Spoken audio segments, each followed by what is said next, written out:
This is GB News, Britain's news channel. I'm Dan Wootton here once again until midnight after the late Queen Elizabeth II began what her successor, King Charles III, described as her last great journey.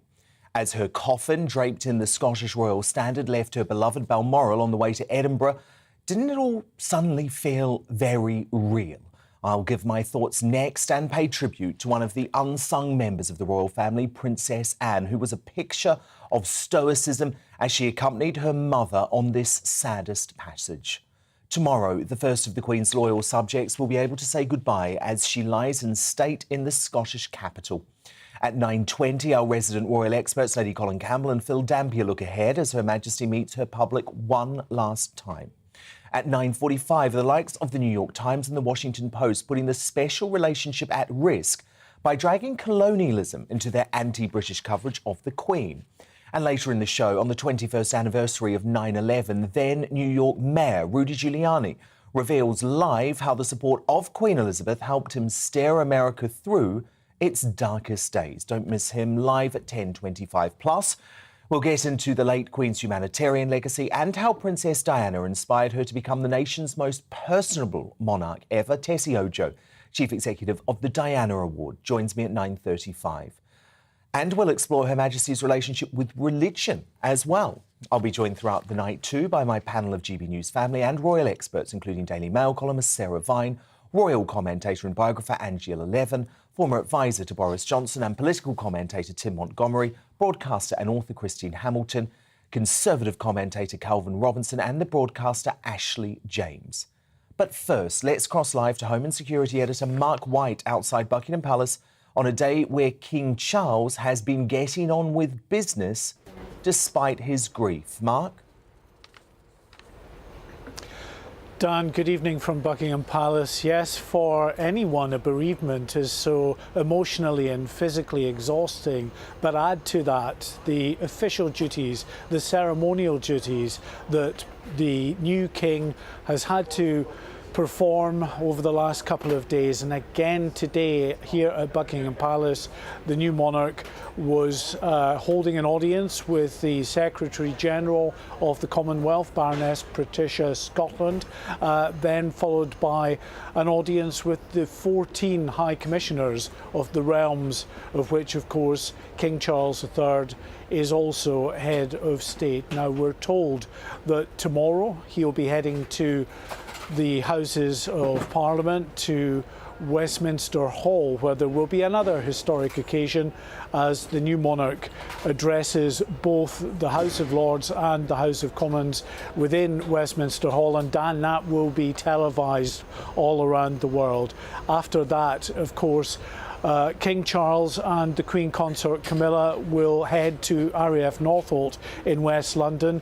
There they take a flight up to Edinburgh, where they will join with the Princess Royal and, of course, King Charles's two brothers, who have been with the coffin carrying the body of the late monarch down from Balmoral Castle today, through Aberdeen, through Dundee, through Perth, and finally to the Scottish capital. There is more ceremonial for new King Charles tomorrow, as in an official ceremony of the keys. He is given the keys to Edinburgh before then a very solemn duty as he and other senior royals will walk behind the coffin carrying the body of his late mother as it processes up the Royal Mile to St Giles Cathedral. There will be another service held tomorrow evening before the body will lie at rest for some 24 hours. As you mentioned in your introduction, members of the public will be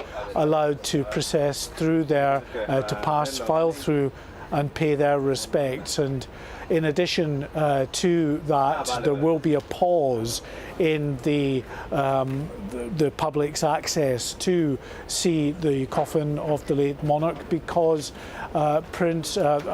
King Charles and other members of the royal family will stand vigil by the coffin for some time tomorrow evening before, of course, then on the Tuesday, that coffin towards the evening will be taken down here to London for a new set of ceremonial duties as we head towards that state funeral a week on Monday, the 19th of September.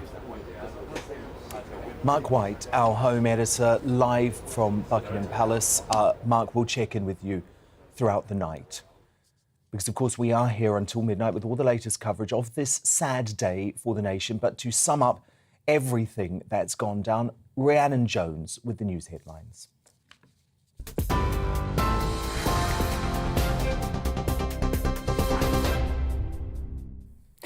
Good evening from the GB newsroom. Queen Elizabeth's coffin is lying at rest at the Palace of Holyrood House in Edinburgh and will remain in the throne room overnight.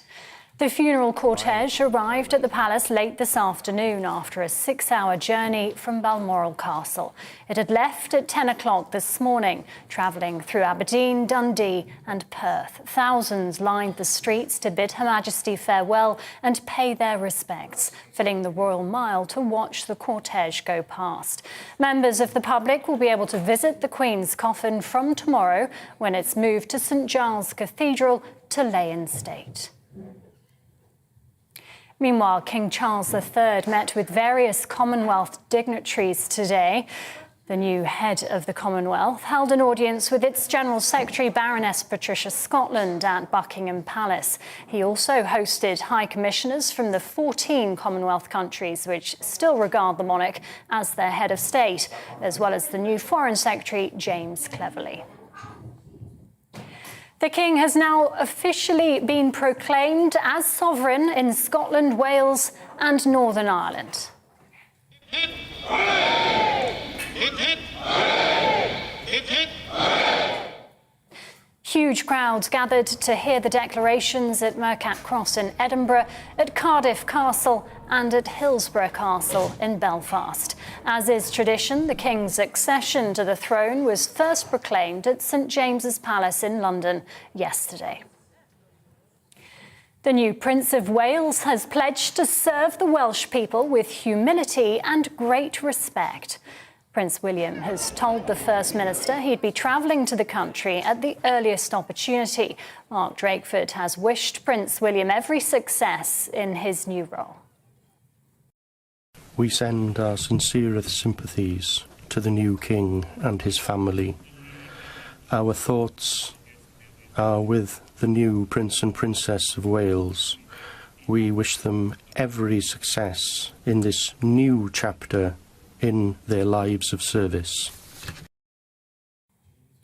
In other news, Ukraine says its armed forces have regained control of more than 3,000 square kilometres since the start of the month.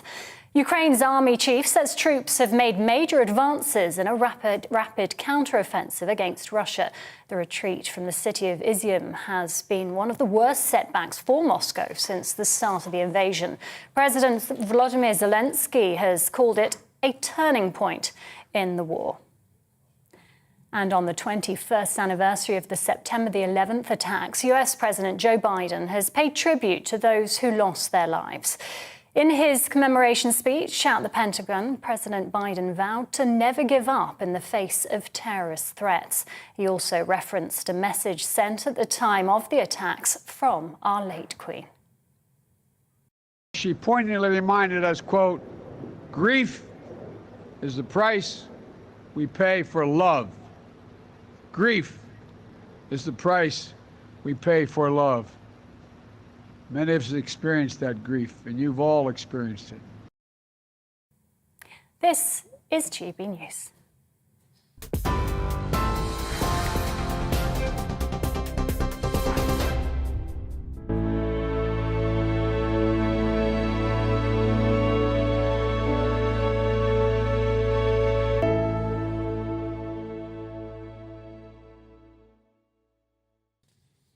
It started to feel all too real today, didn't it? The coffin of Queen Elizabeth the Great had spent the past 2 days surrounded by her family at Balmoral Castle. But as she left the gates of her beloved Scottish estate for the last time this morning and the journey to Edinburgh began, the Queen once again belonged to the public.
The symbolism of the Queen lying in rest in the throne room of Holyrood House is an important example of the importance of the union for which she was so passionate.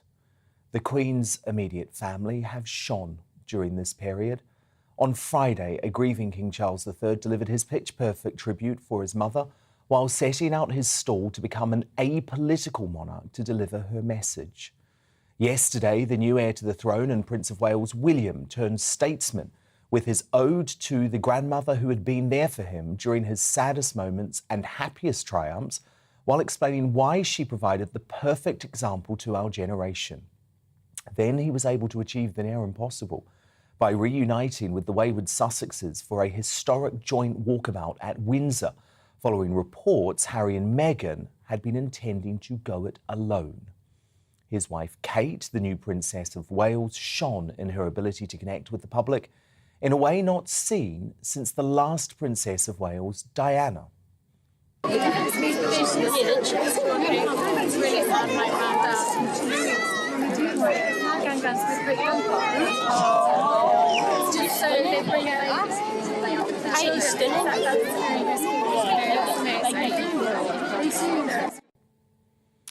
But today belonged to the Queen's only daughter, an altogether different form of public servant, second only to her mother in terms of quiet stoicism and a total lack of fuss or ego.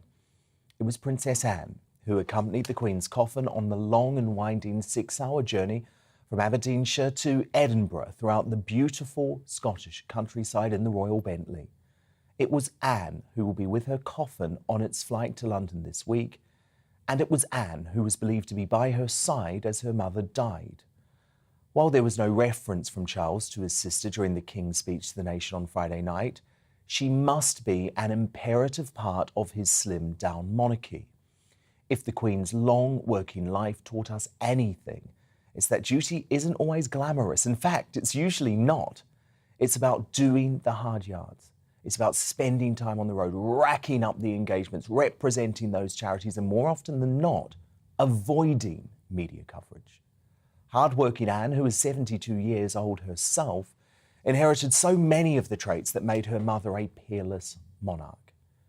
And her deep curtsy today, as she stood and watched her mother enter Holyrood House for the final time at the end of the hardest journey, signified the dignity, tradition, and understated emotion that makes our monarchy so special.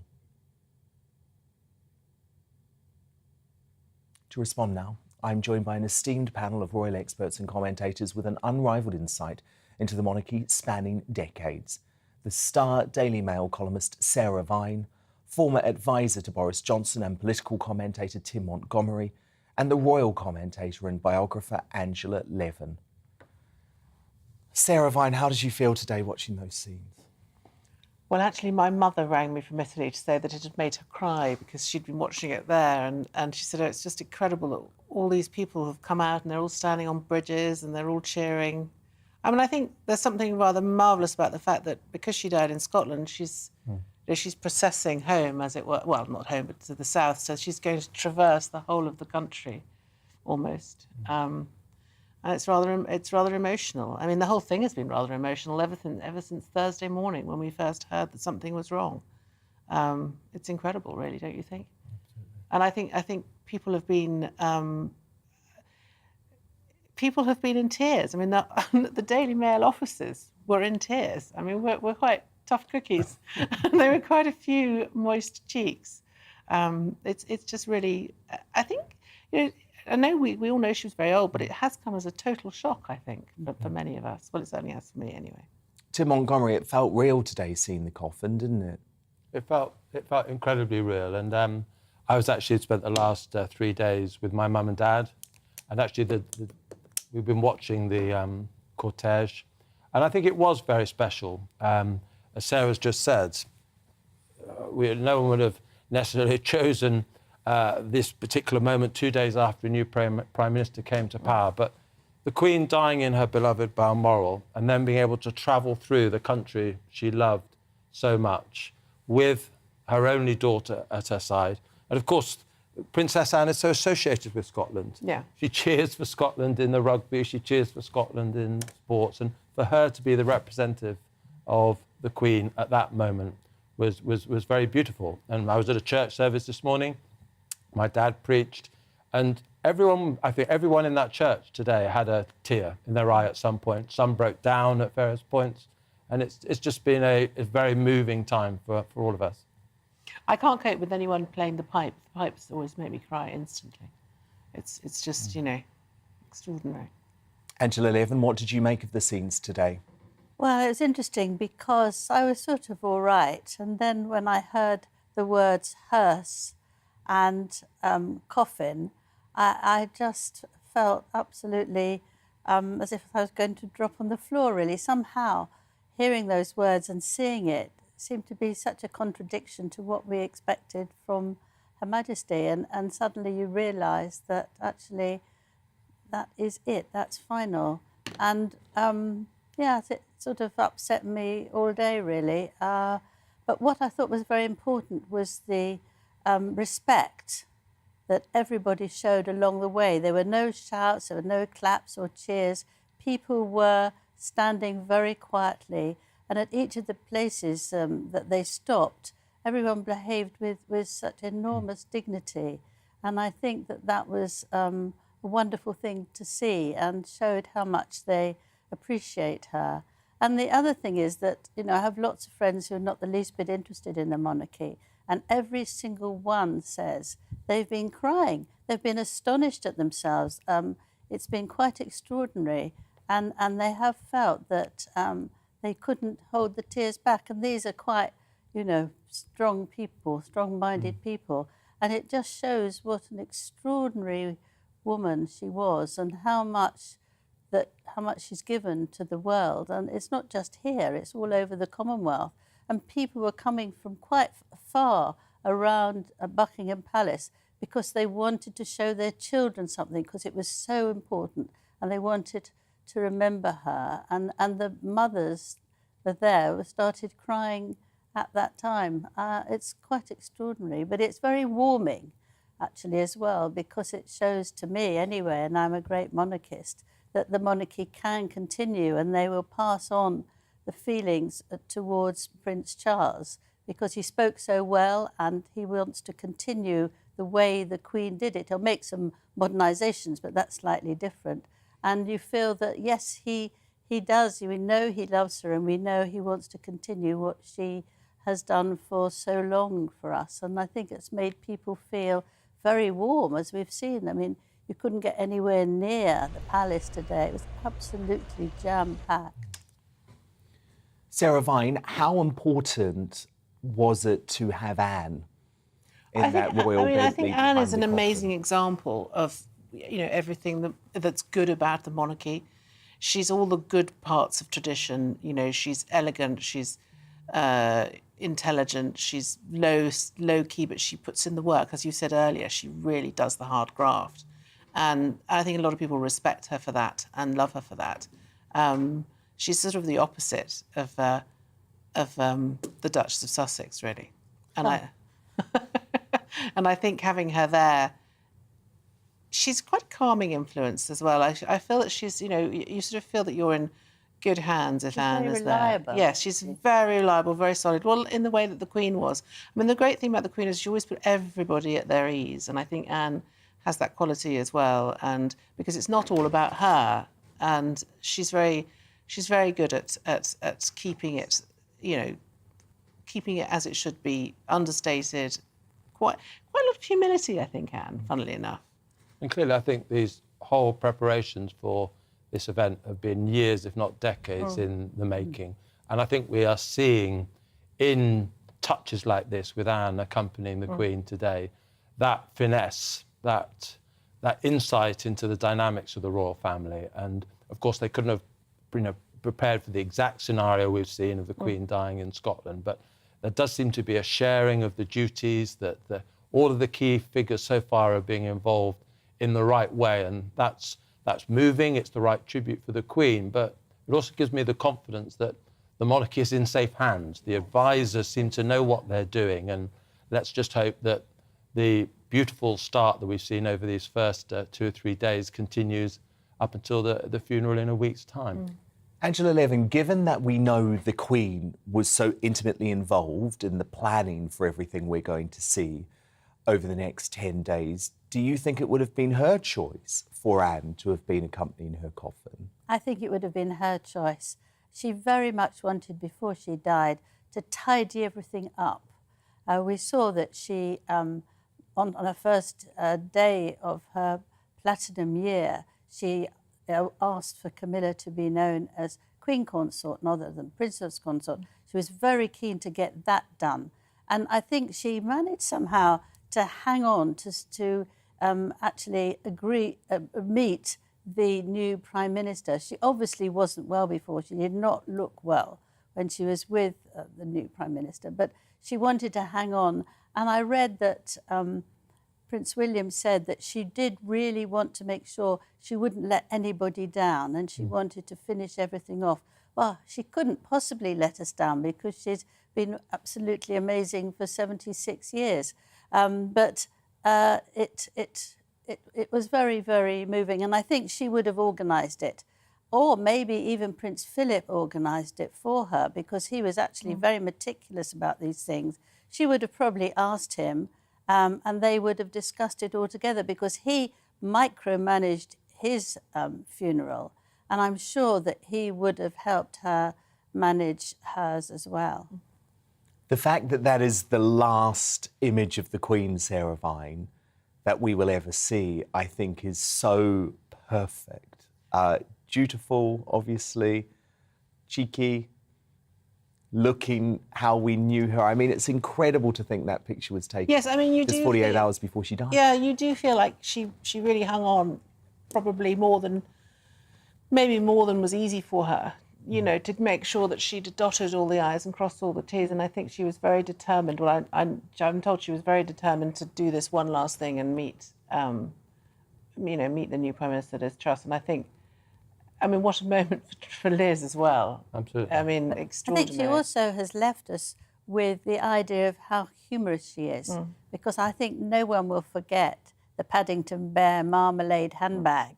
And I think that you could see what fun she was and how she could turn something like that into something hilarious. I mean, people are still talking about it, still showing it. And I think that's a lovely thing to have when she was obviously suffering and in pain, but she wanted to show that she has a good, funny side and a very, very powerful sense of humour. Tim Montgomery, as final years go, it was perfect, wasn't it? Because obviously it would have been such a tragedy if the Queen had died during the COVID pandemic in the same way that Prince Philip did, because there wouldn't have been the opportunity to do any of this. But I think more importantly, she got through the Jubilee. And as Angela says, we got to see that amazingly funny side, but also she was up on that balcony. Yeah. She served her 70 years, and I think that's a weekend that none of us will forget. And of course, Andrew's just mentioned the whole Paddington sketch, and that line from, Paddington, "Thank you, Mum, for everything." Yes. It couldn't have been more appropriate, really, because that did coincide really with the last public appearance on the balcony, the day after the party with the Queen. And I think, Paddington, strange vehicle for the whole of us, but he spoke for us. We had that opportunity over that Platinum Jubilee weekend as a country to say thank you to her. She was and actually, I think we did it well. Actually, our country does do some things really well, and that celebration was done well and with humour. And one of the things my dad said in the sermon he gave today was that as the years went on, the Queen seemed to smile more and more, and I think it was that smile that enchanted us into an ever greater extent and made those final years even more intimate between her and the country. I mean, the older she got, the more...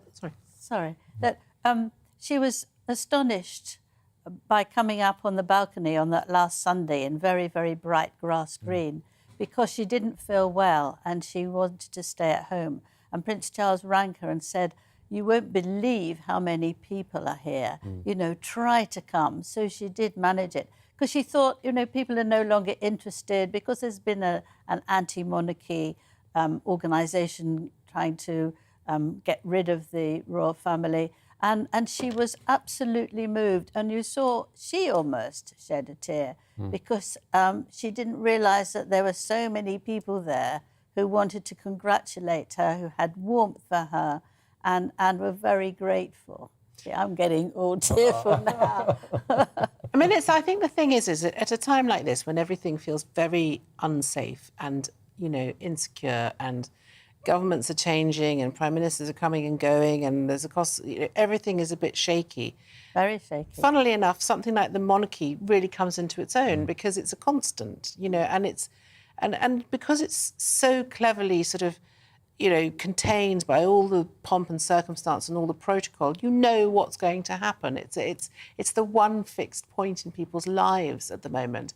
And I really felt that during the pandemic, actually, her addresses to the nation were really, they were superb. We'll meet again. They were just perfect in every way. And she popped up and there she was, you know, she'd always been there. She was always going to be there. And it feels, so I think that's why so many people feel so sad, because I just felt like she was, you know, never going to go. And I think that sort of constant is what the monarchy is about. And that's the challenge now, I think, for King Charles and for, you know, the new Prince of Wales to sort of make that continue. I'm sure they will, actually. And I think They're they will. very close together now. They feel very strongly about the same things. And the new Prince of Wales, if you remember, said at the end of the address he made that the way he wants to please his grandmother and carry on how she worked was to help his father in every possible way. Well, we know that they didn't get on when all the Diana trouble was going on.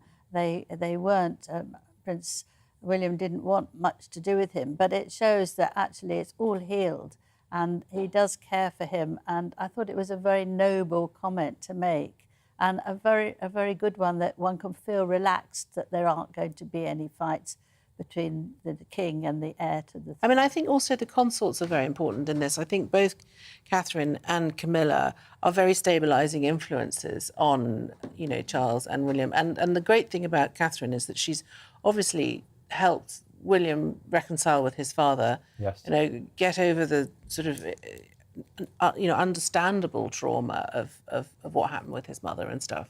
And I think they've really, you know, Catherine has been a wonderful influence in the same way that actually, you know, Camilla has been.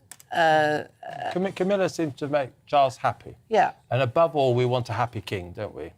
That must be important to have that alongside Well, our he king. knows that she will always put him first. I don't mean that in a greedy way. I just mean that he feels he can trust her. And he's said for a very long time that she is the only person he's ever felt that she can really talk to. And that was from soon after they met. Yeah. OK, Angela Levin, Tim Montgomery, Sarah Vine, thank you so much. And my panel will be here until midnight. Well, there were emotional scenes as the Queen began her final journey from Balmoral to Edinburgh earlier today. Her loyal subjects lined Scotland's streets to show their appreciation for Her Majesty's 70-plus years of service to this country. Thank you! Thank you!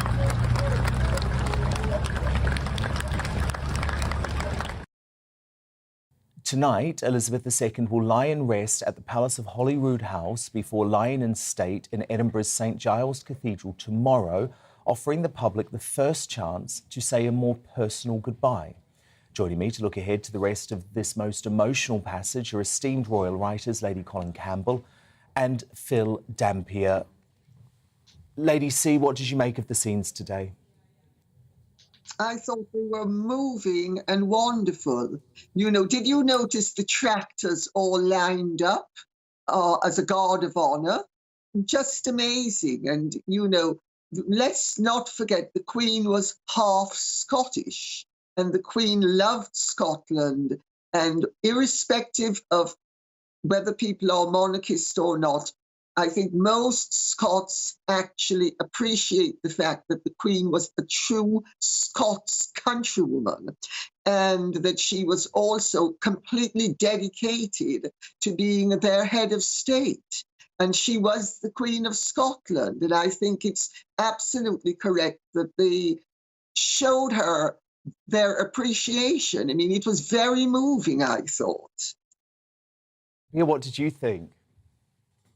It was very moving, Dan. Good evening to you. The moment you see the coffin, it's like any family funeral you go to yourself, doesn't it? The reality really hits you then, and a sort of eerie silence as the cortege came out of the Balmoral and she left her beloved Balmoral for the last time. So it was very, very sad, but it was, as some of your other guests were saying, I think the crowds were very, very dignified. There was a little bit of clapping here and there, but that was all for the good.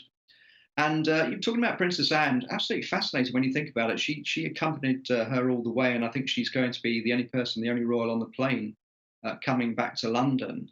But, you know, she's 16th, 17th in line to the throne. When you think what a senior royal and the most hardworking royal she is, it is extraordinary the way, because so many of the younger royals have had children and the people in front of her, although they changed the succession rules, she slid down to about 16th or 17th. And many people think she ought to be right up there, third or fourth, because she's such a vital player. So it's one of those strange quirks, but I think people have got a lot of respect for her. It was always said that she was Prince Philip's favourite child, and she was closest to him. But I think she was very, very close to the Queen as well in later years.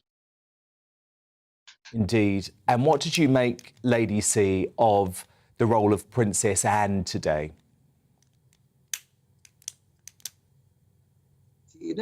She's an absolute brick. You know, her father adored her.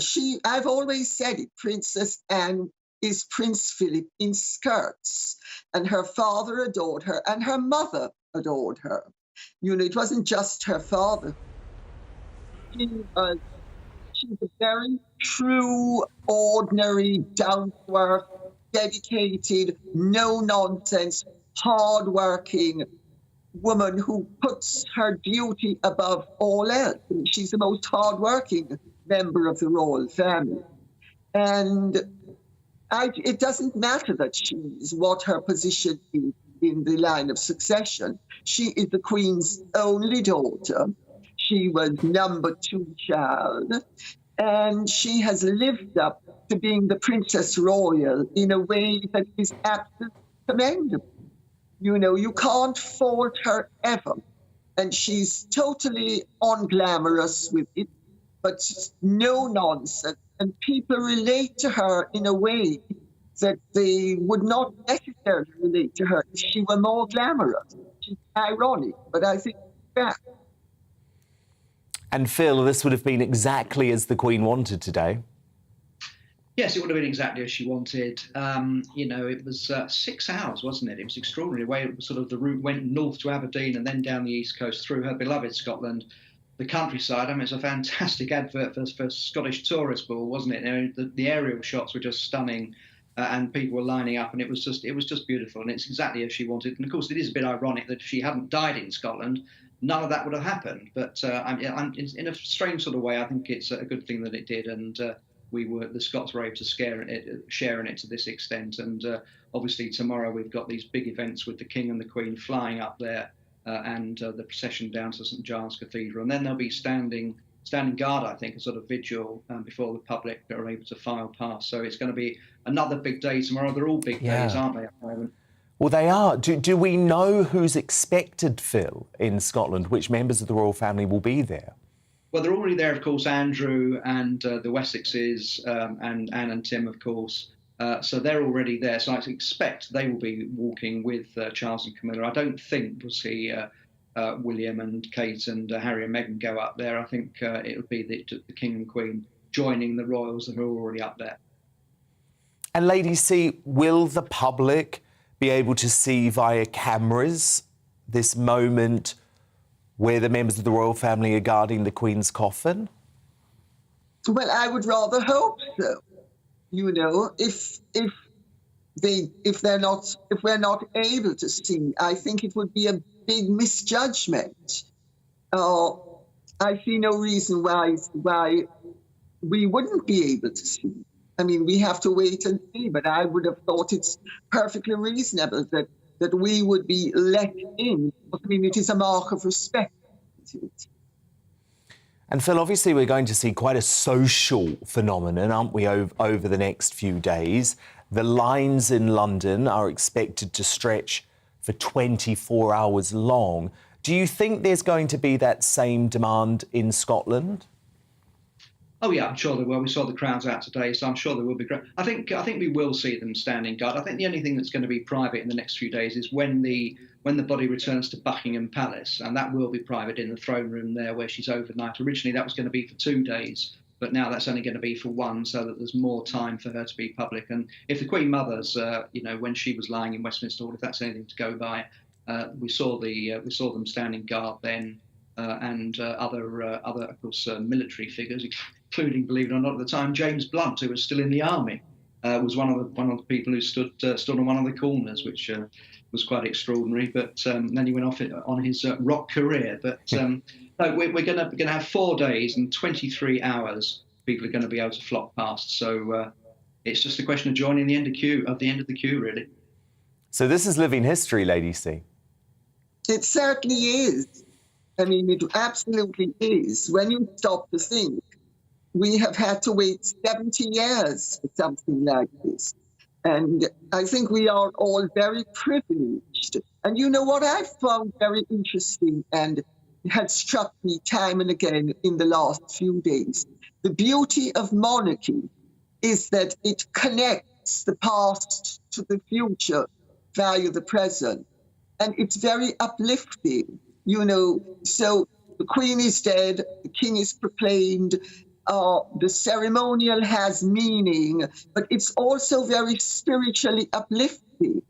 And there is joy within sadness.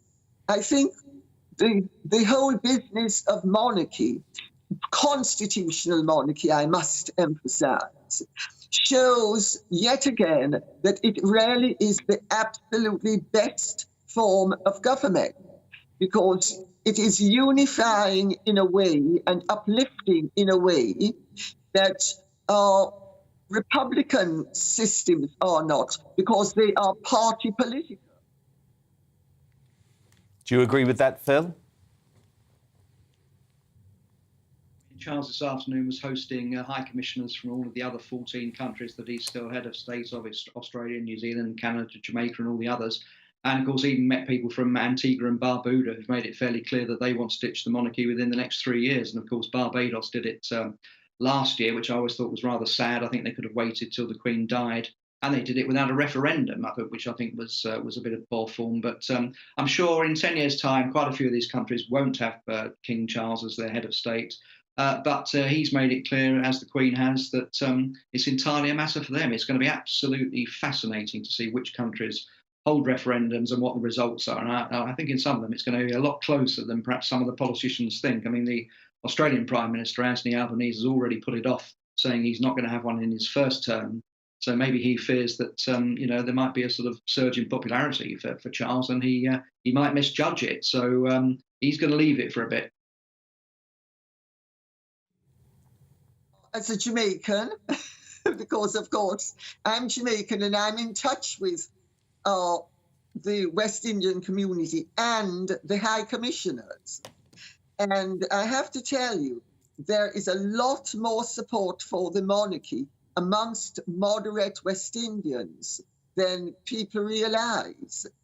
One of the very regrettable things that has happened in recent years is that owing to the, shall we say, interventions of certain people whose names I will not mention at the moment, they have polarized the debate in a way which is deeply regretted throughout the moderate segment of the population in most of these countries. I think that if if King Charles and if Prince William, the new Prince of Wales, if they play their cards carefully, I think that some of the countries that we think they're necessarily so Republican. I know, but even they do, in reality, the British nation is a and the most important nation in the whole scenario is Britain. And I think the fact that Britain has a monarchy is what counts more than anything else, because the British monarchy is fundamental to the British way of life. It's not necessarily fundamental to the Jamaican way of life, or to the Antiguan way of life, or the Barbudan way of life. It's a nicety, but it is not. Sorry, but sorry about that. I'm being hounded. We're very live tonight. Lady Colin Campbell, Phil Campier, our royal masterminds, and you'll be with us throughout the week. So thank you so much. We'll speak again tomorrow night. Now, Her Majesty dedicated herself to countless humanitarian pursuits during her 7 decades on the throne. The late Queen Elizabeth acted as a patron to more than 600 organisations and raised an estimated £1.4 billion a year for good causes, making her one of the most benevolent monarchs in history. To discuss Her Majesty's incredible philanthropic legacy as Chief Executive of the Diana Award, Tessie Ojo, who has worked closely with Princes William and Harry and was made a CBE in the Queen's Birthday Honours List of 2020. Tessie, it's a pleasure to have you here. The Queen leaves such a charity legacy, doesn't she? Oh, God, of course she is. I remember so many years ago actually meeting monarchy from other countries, and they wanted to understand how the British monarchy has been incredibly successful when it came to philanthropy, humanitarian work, and charity. And I think that the Queen really set an example that other countries have followed. And she's, in terms of philanthropy, in terms of just duty and the ability to serve, I think that she absolutely has set an example. The great thing about your organisation is that it continues the legacy of the unparalleled work that Princess Diana did for charity. Do you think there needs to be another organisation that does that for Queen Elizabeth II, or is that simply passed down via her son? Oh, I think that's passed down by her son. The Diana Award, for us, the Diana Award was set up because there was no charity continuing her work, Princess Diana's work, while she was here. And so when she passed away, we were set up to continue that legacy of selflessness, of service, and of empathy. I think what the Queen has from over the 7 decades that she served is really embed that culture and really demonstrate what it means to be selfless, what it means, what duty really means, and what it means to what public service means. And I think I feel that's embedded already, and I feel like she has had, the new king and the Prince of Wales. There are many people across who will continue that legacy. But I think also what we see when we see people come out and pay their respects to her, it's again that example of people recognizing that selflessness, that selfless duty. I was privileged to be part of the Platinum Jubilee. And again, one of the things that came through was that service and that duty that we all had the opportunity to celebrate. So I have no worries at all that her legacy will be going anywhere soon. The Commonwealth will survive without her, Tessie?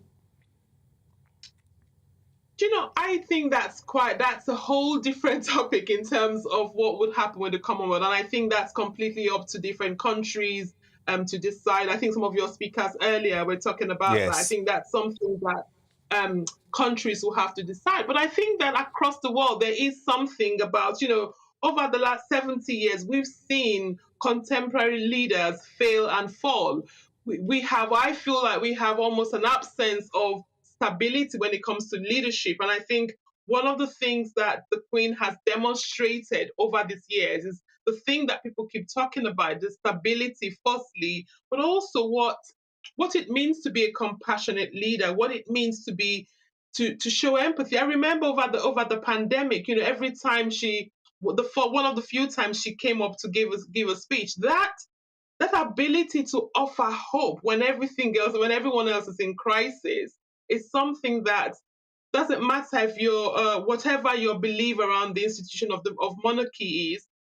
That's something that everyone wanted, and that's for me. I feel that's something that we should all hold on to, and I hope that across the world, whether it's in the Commonwealth or outside of the Commonwealth, that those qualities of just having leaders who are accountable and leaders who can be trusted, leaders who show empathy, leaders who serve, and leaders who can offer hope, especially in times of crisis, is something that I think every leader across the world should really take on. Now, despite her exit from the royal family, Princess Diana maintained a huge personal and professional respect for the Queen, didn't she? I was absolutely yes, and I think that again we can see yes, absolutely. I don't even have anything to add to that. She did, and I know that and for us that's for us in terms of our work at the Diana Award, that's something talking about the life of Princess Diana, talking about her values is something that we instill in young people. Just again, it's about showing young people that service. So the thread for me, either it's Princess Diana or the Queen, that thread of service and that thread of being able to step into the shoes of the people that you serve or the people that you're meant to be serving is such a huge quality that I feel like a lot of leaders lack. And I hope that the one thing people will take away from this period of mourning is actually this is one thing that we enjoyed, or maybe we didn't always recognize, and actually let's be intentional in being those people who are more compassionate, those people who offer hope in terms of crisis, or people who just learn to serve without often seeking a reward for that service. That was Chief Executive of the Diana Award, Tessie Ojo. Tessie, so lovely to speak to you. Thank you so much. Thank you so much. The world barely had time to process the devastating death of Queen Elizabeth before the shameless left-wing MSM in the US exploited her passing to further their liberal agenda. Among the most shocking examples was the New York Times, which has long been accused of having an anti-Britain agenda with their doomsday coverage of Brexit. Hours after the news was announced on Thursday, an article by Harvard University professor Maya Jasanoff, titled "Mourn the Queen, Not Her Empire," accused Her Majesty of, quote, having helped obscure a bloody history of decolonisation during her reign. And in a truly unforgivable move, in my view, Jasanoff described the 1979 murder of the Queen's cousin, Lord Mountbatten, by the IRA as, quote, karmic. Unsurprisingly, this article, as well as an equally tasteless one by the Washington Post titled "We Must Speak the Ugly Truth About Queen Elizabeth and Britain's Empire," have drawn widespread condemnation, with Margaret Thatcher's former aide, Niall Gardner, describing them as an ugly, nasty attack on the Queen and Great Britain from the ignorant, woke American far left. And the assault on the monarchy's links to Britain's colonial past haven't been limited to print. Look at this clip that's going viral at the moment of British historian Andrew Roberts taking MSNBC host Ali Velshi to task over the US network's focus on imperialism while covering the Queen's death. If we had given so much pain to people throughout history, why was Charles chosen by every single Commonwealth country, many of which are former imperial countries, as the head of the Commonwealth? We abolished slavery. Hold on a second. Andrew, are you really denying what I just said about British colonialism? Are you really doing that, Andrew? Are you really doing that? We abolished slavery. Andrew, this is not a propaganda show. Andrew, I need you to stop. I need you to stop for a second. I need you to stop for a second. Are you really taking issue with the horrors of colonialism, Andrew? I'm certainly taking issue with your remarks about slavery, which we abolished 32 years before you did, and we didn't have to kill 600,000 people in a civil war over it. That's what I call a mic drop moment. My superstar panel with me now, Calvin Robinson, Christine Hamilton and Ashley James. Great to see you all. And of course, we're covering all aspects of the Queen is casting tonight. But Calvin Robinson, I really do feel we need to talk about this because these are no longer odd little examples here and there lurking on the internet. This is the mainstream media, the dominant media in the US, the New York Times, the Washington Post, MSNBC, painting, I think, a clearly skewed, unfair and untrue picture about the Queen's legacy. Absolutely. But I do want to start with a caveat in that I think the vast majority of Americans love the Queen. To us, she is our Queen. Yes. To them, she is the Queen. But there's something going on with the liberal, lefty, mainstream media over there. New York Times, MSNBC, CNN, they're all painting this picture of the Queen as a colonizer. And it really, really bugs me because there's no one in history that has been more of a decolonizer than Her Majesty the Queen, Elizabeth II. She is the one that took an empire at her reign and by the end of it was responsible for a Commonwealth, a voluntary collaboration of nations that want to work together for the greater good of all of us. I think that's something to be celebrated. But the way they paint her as a brutal empire manager of slavery is ridiculous. Between the slave trade and now are 200 years of Great Britain fighting slavery on a global scale at great expense in both terms of lives and money. It doesn't make any sense. And then for them to be saying that the death of Lord Mountbatten was karma, first of all, that's very wicked to say that anyone's death is karma. But that actually shows the Queen's degree of forgiveness because she, after the death of Mountbatten, who was a very, very close family friend, she went and shook the hands of McGuinness, the leader of Sinn Féin, as a political statement of unity with Ireland. And I think that shows more about her than it does the people who are using this to kind of disparage her. Christine Hamilton, what do you make of this coverage? Because I completely agree with Calvin, by the way. This is not the American people. The American people largely adored Queen Elizabeth II. But this is a narrative now which is running through the American media. They are appallingly out of touch, as Calvin said and you said. This does not represent the American people. This is a tedious, self-important, lefty, liberal elite on the Atlantic coast, basically. They are no more representative of the American people than The Guardian is representative of the British people. But they're a lot more influential than The Guardian. Well, indeed they are. Most things are. They may sneer at the Queen, but flags throughout the world have been at half-mast on public buildings. You know, buildings all over the world have been lit up with the Union flag. They are so out of touch. It's what they want the world to believe, but the world doesn't and the world won't. Yes, of course, they are more influential than The Guardian, but I think they are so seriously out of touch, and I think those remarks about Lord Mountbatten were so distasteful. They almost beggars belief, and the Queen, as you've mentioned, had the courage to go and meet the former IRA people, I forget his name, Martin McGuinness, and shake him by the hand. She was apparently, the Duke of Edinburgh didn't really want her to do that, but she did, and that showed her humanity and how she was prepared to reach out, and that will have been responsible for a lot of the relative peace that we now have in Northern Ireland. So the New York Times can sneer as much as they like, but they are completely and utterly out of touch. Ashley James, from a left-wing British point of view, do you think this coverage is fair? No, I think it is distasteful, and to echo what both Christine and Calvin have said, I think to say that the murder of anyone is karmic is absolutely outrageous, and actually I think it showed that the Queen put her country before herself by shaking his hand, and I think that's why I wouldn't call myself a royalist. However, I am sad about the Queen passing. I'm sad for many, many reasons. I think she was a great figurehead for a divided nation. I think she led with grace. I'll never forget during the pandemic when we were all scared and in lockdown, her words. And I know that my friends, my relatives, lots of people are mourning. And I do have questions about the future. And I do also think, I value free speech. I think people can have these conversations. I think colonialism is something that can be discussed. I think the future of the monarchy is something that can be discussed. But as with the case of anyone in death, even if it was a family member, there's lots of practical things you can talk about. But first, you allow that time to grief and you allow that time for mourning. And I think I've been really disappointed to see a lot of the coverage and tweets from people on the left.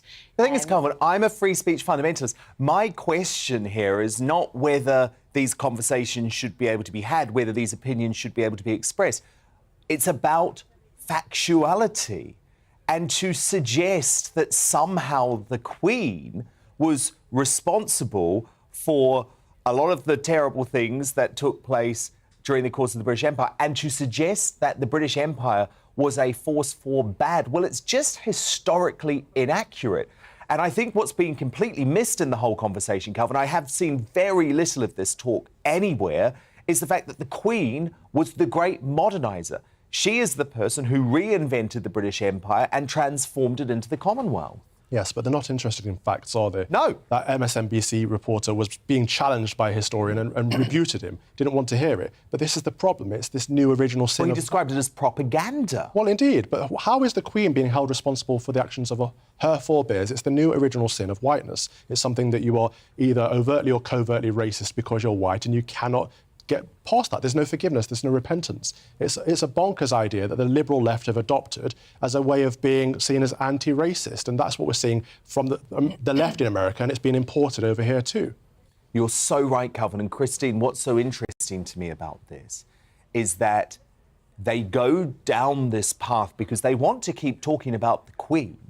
You know, their ratings, the hits of websites, I mean, they've absolutely exploded since the death of the Queen. There's a great public desire in this content, but they feel they have to cover it through the prism of the Black Lives Matter movement. Absolutely. They would be embarrassed to be seen to have any show of love or anything like that for the Queen. They would be embarrassed to do that. But as you say, their ratings have gone through the roof. And this idea that the Queen is responsible for all the past sins of the empire, and of course some things were bad and wrong, but the empire, as you say, was basically a force for good. And what she has done is when she, in the 60s, the Commonwealth was a sort of basket case. It was a rattling old basket case. It wasn't really doing brilliantly. And the great saying was, nothing in common and no wealth. She, through the force of her personality and her soft power and all the work she has put in, both publicly and behind the scenes, she has transformed that into an absolutely world-beating force. And I think there are 56 countries now who are members. 2.5 billion people. Countries are queuing up to join. And yes, we've had one or two who want to declare themselves as republic. I mean, Bermuda was... but that's fine, but they still remain a member of the Commonwealth. They still remain a member of the Commonwealth. And they choose to remain a member of the Commonwealth. They do, exactly. And this is the thing, Ashley James, final word to you. It's just that I don't believe these, quote, ugly truths, according to the Washington Post, about Queen Elizabeth II actually exist. What are the ugly truths about her? They do not exist. I think it's important to recognise, like, the controversies and the atrocities that were committed in history by the British Empire and but she's not responsible for I understand that, but she also never condemned it, which may I mention that King Charles has condemned it. I understand why lots of people feel a certain type of way. Obviously, lots of the crown jewels are stolen from other countries. But like I said, I think there's a time for mourning, and then I think there's a time for conversation. OK. Ashley James, Christine Hamilton, Calvin Robinson, thank you so much. Do stay with us until midnight. We'll be taking a look at some of the first front pages for tomorrow shortly, and we'll continue our reflection on Her Majesty the Queen's life.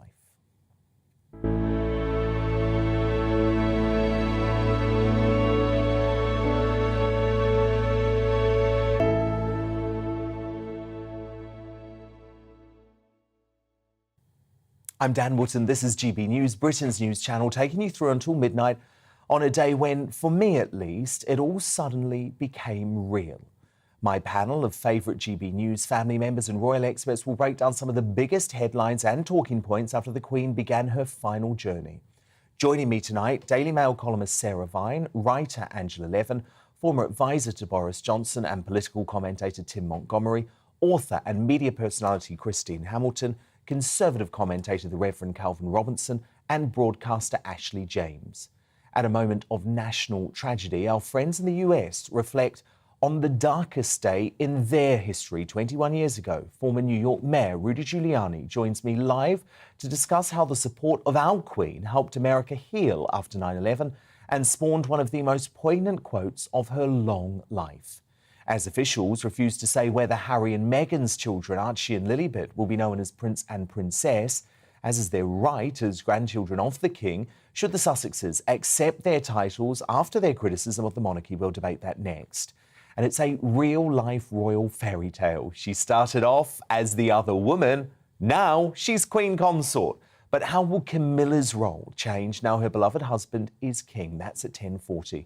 Plus, later in the show, as King Charles meets representatives of the Commonwealth, is this period of mourning really the time to debate republicanism? Stay tuned for that at 11:35. But first, let's cross over to Home and Security Editor Mark White at Buckingham Palace, where thousands of tributes have once again been left to the Queen. Good evening, Dan. It has been an absolutely phenomenal day here at Buckingham Palace. We were expecting huge crowds to come down today as well, because understandably it's the weekend and people that couldn't maybe make it down here on the Thursday or Friday were able to come for the weekend, either from London or much further afield, to pay their respects to Her Majesty Queen Elizabeth II. And it got so busy at one point that actually some of the tube stations, including nearby Green Park, had to be temporarily shut because of the fears of crush, because of the crowds that were coming out of that station heading down Green Park and into the area around the Mall in the front of Buckingham Palace. Well, this evening the many thousands have sort of thinned out now to a few hundred who are still here laying flowers and then going into Green Park itself to lay flowers at what is a growing carpet of flowers in that park, around the fountain and around a lot of the trees in Green Park. It is quite a beautiful sight in there as people just pause to reflect and chat to each other about what Queen Elizabeth II meant to them. The other interesting part of the day for the thousands who turned out here at Buckingham Palace was their ability to see the new monarch as he went about his ceremonial and official duties. It has been non-stop for King Charles III, arriving here this morning to be greeted and to greet the Secretary General of the Commonwealth, Baroness Scotland. After that, the 14 High Commissioners for the 14 realms that he is also head of state of, and then also a meeting with the Dean of Windsor before then heading back up to, we understand now, Clarence House, where he is with the Queen Consort Camilla, before what will be another busy and emotional day for the King. He's been down here in London carrying out his ceremonial and official duties, while other members of the family we know have been up in Scotland accompanying the Queen's body from Balmoral down to Edinburgh, where it's lying at rest tonight in the Palace of Holyrood House. And then tomorrow there will be another very solemn occasion as the coffin carrying the late monarch will be processed from the Palace of Holyrood House up the Royal Mile to St Giles Cathedral, and there behind her will be the King and also his sister and two brothers, following that coffin down to St Giles Cathedral for another ceremony of remembrance and thanks for Queen Elizabeth II.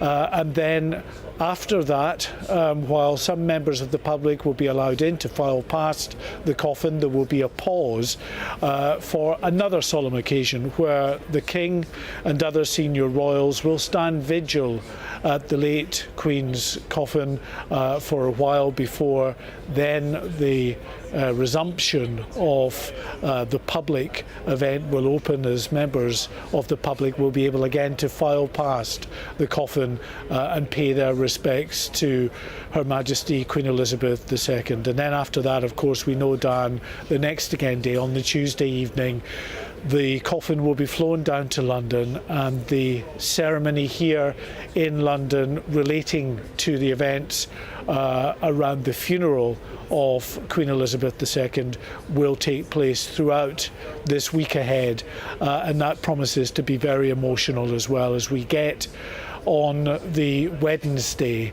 the site of the late Queen's coffin on top of a gun carriage, processed out through the gates of Buckingham Palace here, up the Mall, down Whitehall, into Westminster Hall, where her body will lie in state for 4 whole days, where hundreds of thousands of people will be able to file past that coffin before the state funeral taking place a week on Monday, the 19th of September.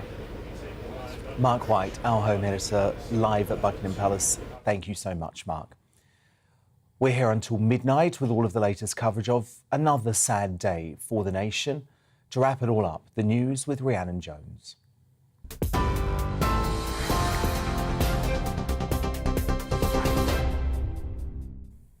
Good evening from the GB newsroom. Queen Elizabeth's coffin is lying at rest at the Palace of Holyrood House in Edinburgh and will remain in the throne room overnight.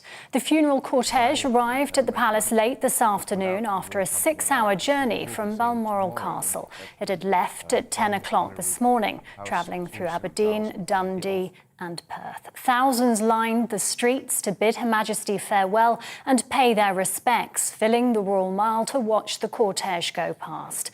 Members of the public will be able to visit the Queen's coffin from tomorrow when it's moved to St Giles Cathedral to lie in state. King Charles III met with various Commonwealth dignitaries today. The new head of the Commonwealth held an audience with its General Secretary Baroness Patricia Scotland at Buckingham Palace. He also hosted High Commissioners from the 14 Commonwealth countries, which still regard the monarch as their head of state, as well as the new Foreign Secretary, James Cleverly. The King has now been officially proclaimed as sovereign in Scotland, Wales and Northern Ireland. Hip, hip, hooray! Hip, hip, hooray! Hip, hip, hooray! Huge crowds gathered to hear the declarations at Market Cross in Edinburgh, at Cardiff Castle and at Hillsborough Castle in Belfast. As is tradition, the King's accession to the throne was first proclaimed at St James's Palace in London yesterday. The new Prince of Wales has pledged to serve the Welsh people with humility and great respect. Prince William has told the First Minister he'd be travelling to the country at the earliest opportunity.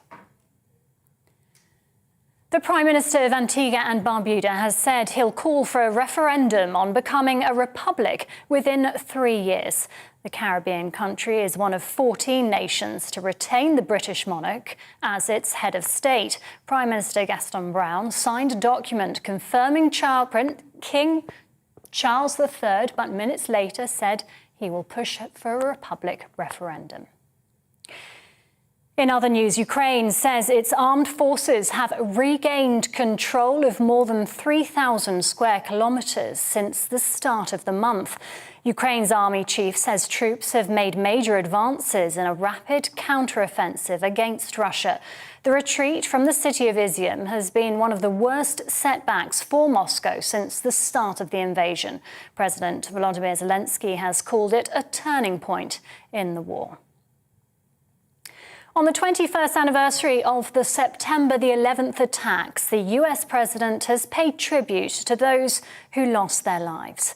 In his commemoration speech at the Pentagon, Joe Biden vowed to never give up in the face of terrorist threats. President Biden, who's confirmed he will attend the Queen's funeral, also referenced a message sent at the time of the attacks from our Queen. She poignantly reminded us, quote, "Grief is the price we pay for love. Grief is the price we pay for love." Many of us experienced that grief, and you've all experienced it. This is GB News.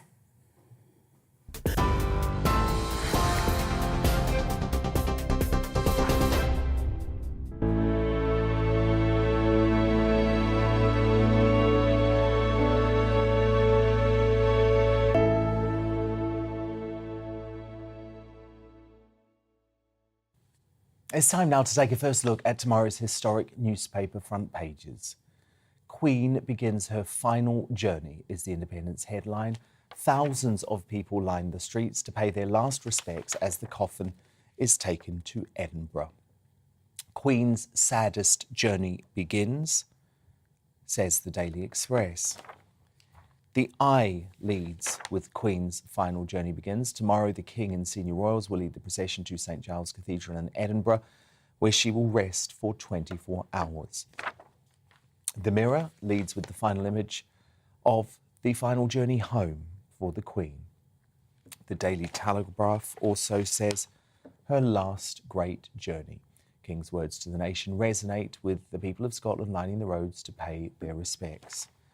The Daily Star splashes with thousands line the street to say goodbye to the Queen. The monarch's coffin left Balmoral for Edinburgh, accompanied by her tearful daughter, Princess Anne, and their headline too, her final journey. I'm joined now by an esteemed panel of royal experts and commentators with an unrivalled insight into the Mail. Daily Mail star columnist Sarah Vine, royal commentator and biographer Angela Levin, and the broadcaster Ashley James. Now, yesterday evening, the royal family put on a united front outside Buckingham Palace, just as the Queen would have wanted, with Harry and Meghan joining William and Kate to view floral tributes left by members of the public. It was the first time the couples had appeared in public since Commonwealth Day and that very awkward service in March 2020. Now, Sarah Vine, who is with me here tonight, had her article splashed on the front page of the Mail on Sunday as she broke down the symbolic significance of yesterday's images. Sarah wrote, "The resulting reunion will have gladdened the hearts of millions, especially those who have watched with mounting sadness the widening abyss between Harry and his family. It's a pleasant stroll between Frogmore and Adelaide cottages on the Windsor estate. A few short steps for two couples, one giant leap for the royal family." But while the moment was certainly a PR masterclass, reports have emerged that behind the scenes, the so-called Fab Four are just as divided as ever. Also joining me tonight, as you know, is royal author Angela Levin, who this morning tweeted this sensational revelation. So it seems that William, quote, invited Harry and Meghan to a walkabout because they were planning to go on their own and had informed a USA TV station to come along. William found out and stopped it to keep it under control. No surprise there, thank goodness. Now, given Harry and Meghan's relentless bashing of the firm, you'd think that royal titles are the last thing they'd want for their children. But could this all work towards healing this rift, Sarah Vine? I don't know. I mean, I'd like to believe that it will, but I think that, I mean, what Angela said puts a different spin on it, really. I mean, I think William, if that's true, then William was behaving as the Prince of Wales should behave, which is to sort of, you know, protect the family and make sure that nothing goes wrong. But I mean, the idea that Harry and Meghan would go on a walkabout on their own with a television crew in tow is just, you know, it just goes back to all the things that people are upset with them about, which is that, you know, they've turned their back on the royal family. They've said they don't like it. They've said all sorts of awful things about it. I mean, let's not forget that the last month of Prince Philip's life was dominated by that, you know, Oprah Winfrey interview. And, you know, the last week of the Queen's life was dominated by in an interview with the Duchess of Sussex in an American magazine, which was not very pleasant. And she did not say very nice things about the royals. So, you know, they're on I think, you know, for most British people, they're on a bit of a sticky wicket. And the idea that they would sort of try to capitalise on their own, you know, profile by doing a walkabout on their own is sort of horrendous. Typical of William. I mean, I think what's so interesting, I mean, the family dynamic is interesting. It's always the eldest sensible sibling that does everything right, that, you know, is well behaved and, you know, gets on with it, who gets the least attention, and it's always the one throwing his toys out of the pram, like Harry, who gets everybody, all the focus on him. And I feel sorry for William because, you know, he is the one who is always there, solid as a rock, getting on with it, doing the right thing. He must be fuming if this is, I'd be spitting tacks if I were him. So, you know, and then this whole fuss over the titles for their children. I don't care what titles their children are going to have, and I don't think most people do. And anyway, you know, if they hate the royal family so much, why do they want them to have royal titles? Exactly. So, well, indeed. And so this fuss over the titles is because palace officials have refused to say whether Archie and Lilibet will be styled as Prince and Princess with HRH titles. That is a protocol, of course, which is allowed for the grandchildren of the sovereign.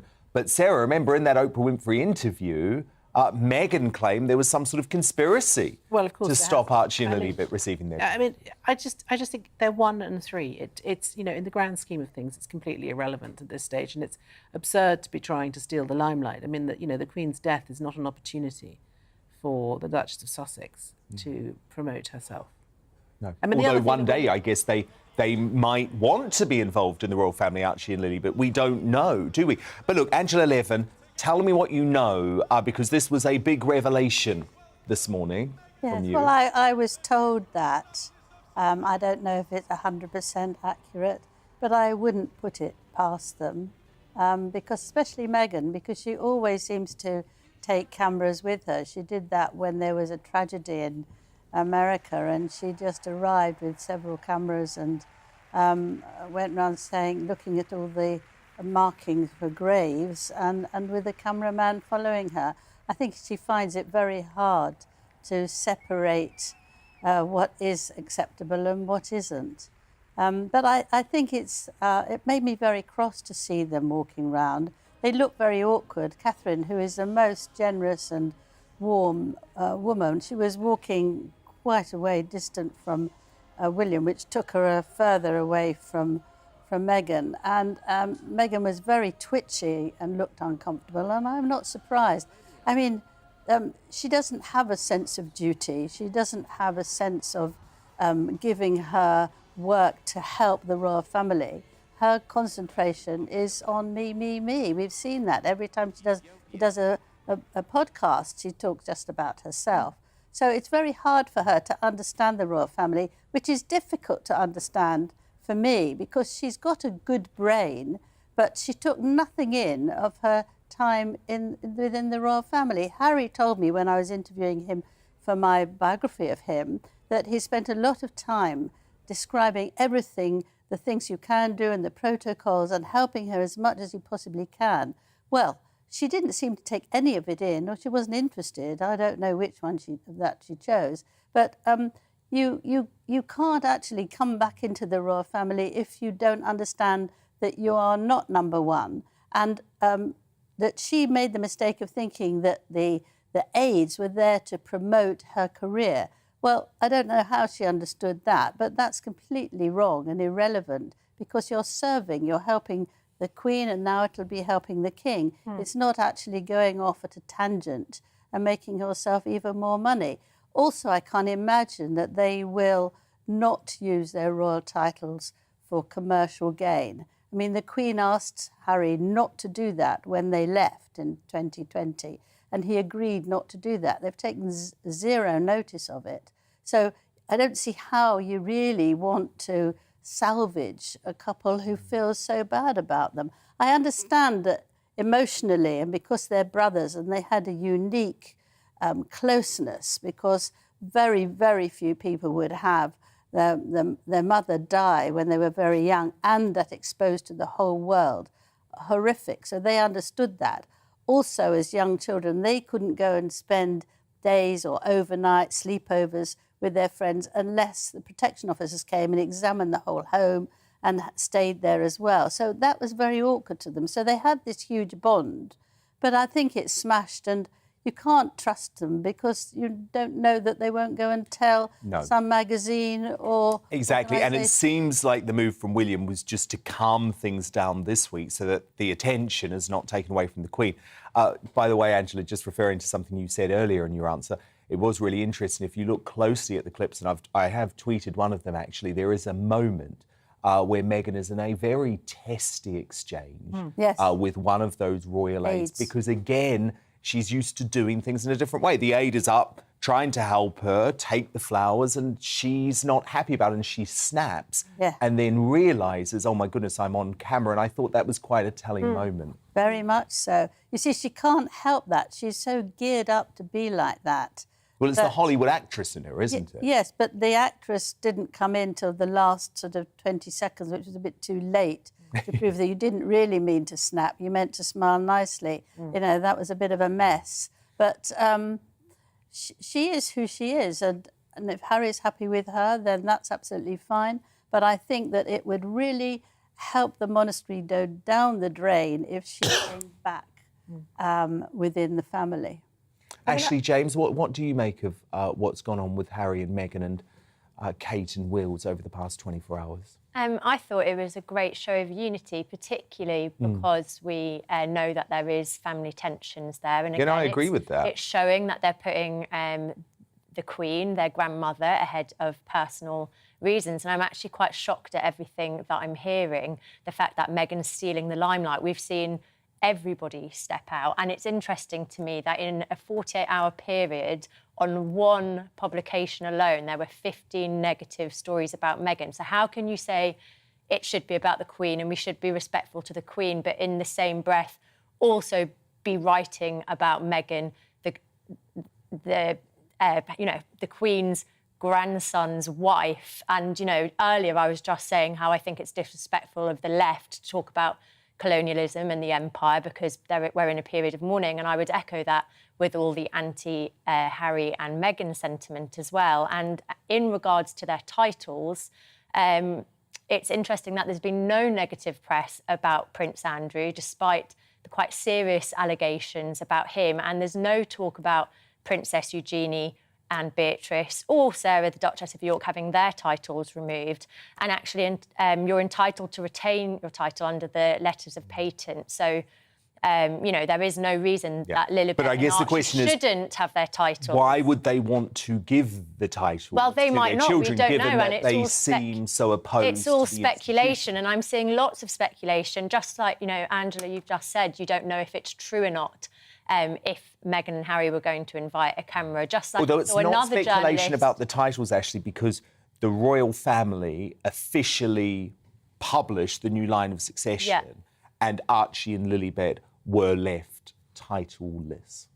I mean, personally, I don't care if they have titles or not. No, that's fair enough. I care more about the fact that Andrew still has his title, given, they are children at the end of the day. We don't know what happened. Although I don't think it's fair to say that Andrew has received no negative publicity. Oh, yeah, but we absolutely discussed he should on the have. show last night I mean, the fact that he was getting back in the limelight yesterday. It's difficult. It's difficult. And it's I also think now difficult is for the King Charles to conversation to navigate. mourn the Queen and not discuss Harry and Meghan, and it would be nice, Yeah, especially I after understand that, seeing... actually, but do you understand that literally earlier this week, days before the Queen's death, as Sarah referenced, sources close to Harry and Meghan were briefing that odd little guy, Omid Scobie, that they wanted nothing to do with any member of the royal family, including the Queen, including King Charles, including Prince William on their visit to the UK. So, unfortunately, we can't just forget about that, Sarah, can we? I mean, that happened. No, I mean, this is the thing. I think that Prince Harry could have seen his grandmother before she died. Yes. He didn't, because he was in a debate about something or other. He should have gone to Balmoral. He should have gone to Balmoral. He should have gone to Balmoral. He should have taken the kids. He was invited. Prince Charles extended endless invitations to them both over the summer to go and stay with him at his house in Balmoral so that they could have spent a bit of time with the Queen. They both refused. They didn't want to do that. So the thing is, it's sort of, I agree, we shouldn't be talking about them. But the reason we are talking about them, I think, is because people feel quite frustrated by their attitude. I mean, we've also got this huge sword of Damocles hanging over the royal family's head, which is the book that Harry has... Well, don't you think he needs to cancel the publication I of that think he book just now? needs to give back the advance, or ask Charles to give back the advance and say, I'm sorry, I'm not going to do it. Yeah, Because, and I'm going to back my father. This is not the time to be trashing the institution at such a sensitive And the thing is they need to find a way of making a living for themselves that isn't based on basically, repeating gossip about their own family. No, which is sort of basically what they're doing. I mean, they need to find an alternative solution. I think it's also worth pointing out that they've also always spoken really highly of the Queen, and at the end of the day, it is his grandmother. It is his grandmother, and he will have his own personal regrets about not seeing her. He's rubbished the royal family, and the Queen, it was the CEO of the family. But he spoke very highly of her in the interview with Oprah. He did. Why didn't he And go at the end see of the her? day, I'm sure he'll have his personal regrets about that. But as we just said earlier about how the left shouldn't be talking about anything other than the Queen. I think it's disrespectful to be talking about Harry and Meghan Well, you know me. claiming that You they know me. steal the limelight. We talk about everything here. We will do so respectfully, but I think this is part of the story, whether we like it or not. The other. Oh, sorry. Final word, Angela. Yes, the other thing is about giving titles to people who live incredibly far away, who know nothing about England, nothing about the monarchy. I don't know that they should have them anyway, because... No, it's odd, isn't it? It's odd. You know, these are going to be little American kids. Family and you've left, why would you want to give your children, just as you said? But also, if they're so far away and they don't come very often, how can they understand what sort of wonderful treasure they have? No, indeed. Angela Levin, Sarah Vine, Ashley James, fascinating stuff. Do stand by. But among the thousands of well-wishers at Buckingham Palace yesterday, a special few got the opportunity to send their condolences personally to the Prince and Princess of Wales and the Sussexes. Here's a collection of some of the most charming interactions at Windsor. Is this like a team? Are you all family? Yeah. And you all support Manchester United? No. Very convenient. She supports Newcastle.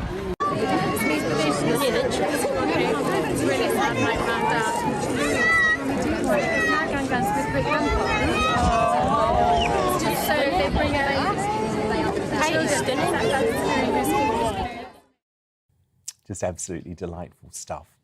Now, as we mourn the death of Her Majesty the Queen, America is mourning the 21st anniversary of the 9/11 terrorist attacks.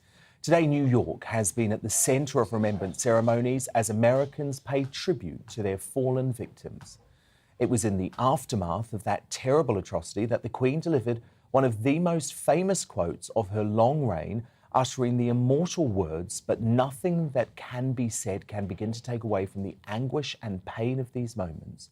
Grief is the price we pay for love." And in a powerful breaking of tradition, the day after the attack, Her Majesty ordered the Star-Spangled Banner to be performed during the changing of the guard ceremony at Buckingham Palace. Look.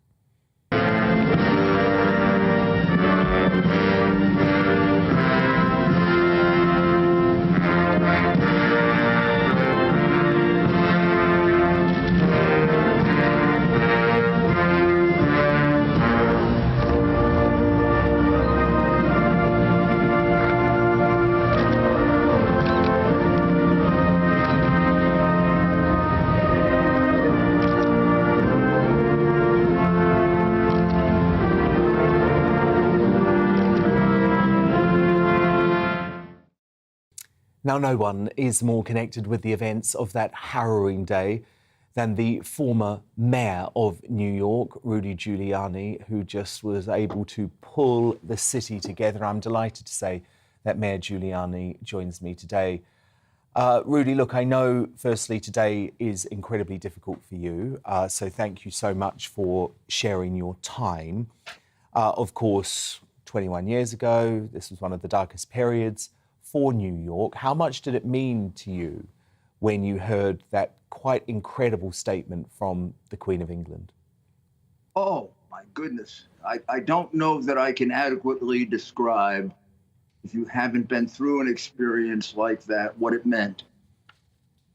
Maybe I can analogize it to if you lose a mother or a father or a child or a loved one, and someone, you know, some great world figure, the Queen, or says something about how wonderful your child was, or to know that the Queen of England was thinking about us, concerned about us, on our side, supporting us. Oh my goodness, it had a spiritual dimension to it that cannot be exaggerated. When you get attacked like we did, or like Britain did, let's say, in the Second World War, you feel alone. You feel like you're handling it all by yourself. And the minute people empathize with you and understand it, particularly the brilliance with which she did it, it's invaluable. You cannot emphasize enough how important that is to the morale, and how important it was to bringing the morale of the people of New York back. you know, the Queen of England is a very special figure in America, complicated by the fact that we were once a colony, but that's a long time ago. But her dignity, her grace, I mean, she's someone, I can't imagine many Americans not having great respect and admiration for her. And Rudy, were you aware at the time, because obviously you had so much going on, your city had just been subjected to this terrible, unprecedented terrorist attack, but were you aware at the time that the Queen had allowed this dramatic change of protocol and ordered the Star Spangled Banner to be played outside the palace? Because it was just 2 days after 9/11. It was the 13th of September. Your ambassador was a friend of mine, and I'd become close to him already before that. And you lost a lot of citizens on September 11, and immediately you wanted to join, meaning your government now wanted to join in the ceremonies, and you held a beautiful ceremony at St. Thomas Church that Tony Blair came to, and the ambassador, and also read a great statement from the Queen at that. There was a religious service. Can't remember if it was a mass or just a religious service, but it was a religious service for the citizens of the United Kingdom who died at the World Trade Center, and then, of course, for everyone, but in particular for them. And I was kept very much aware of the different statements that she made. The ambassador would call, or in some cases, Tony Blair himself, who was here quite a bit at that time. I took Tony Blair to Ground Zero maybe 3 times. He was very, very moved by it. He was very angry about it. You know, he somehow it brought back to him experiences that his family had had in the Second World War. I can't remember exactly the conversations that we had about it, but he began telling me about the experiences that his family had. I think that's one of the reasons, and now I'm going a little far afield, but I think that's one of the reasons why he supported George Bush so much. He felt almost as if this was a reliving of the attacks that England went through. No, indeed. And look, there is something almost spiritual, isn't there, when you visit the World Trade Center site? I did so just a couple of years after the attack. The Queen actually visited in 2010. That was her first visit to New York since 1976. And the memorial was still being finalised, but it must have been important to New Yorkers that she paid that visit. Yes, it was. And, you know, it's a shame that she didn't get to see the finished one, but it was pretty well laid out, and you could get a pretty good sense of what it was like when she did come.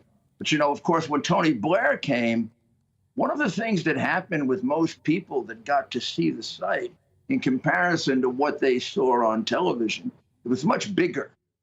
Television did not convey the enormity of the attack, how much it spread out. I even remember when President Bush flew over it for the first time 3 days later. He said, "Oh, my goodness."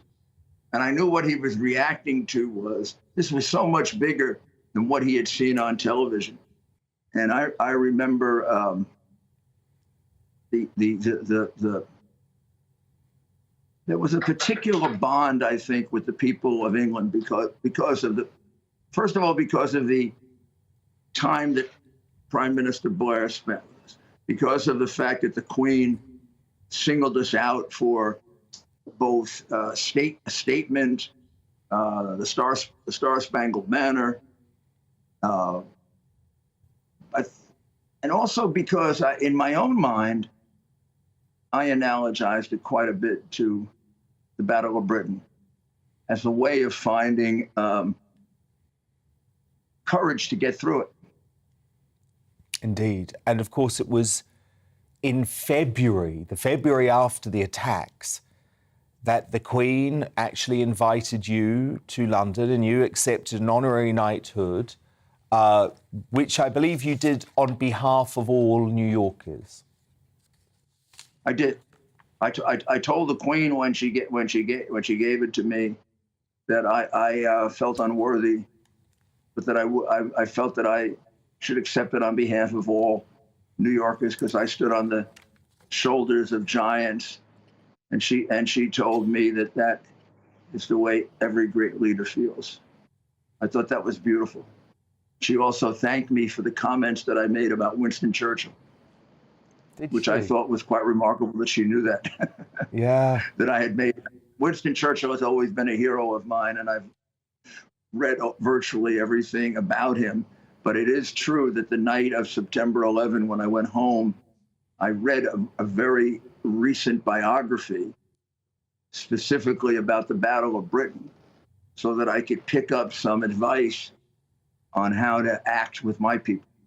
Yeah. Because your leadership that day, it was so strong, but it felt like it came very naturally to you. So that's very interesting to me that you look to a figure like Churchill as the days and the weeks went on. Well, he was, I mean, Churchill's been a hero since I was a child.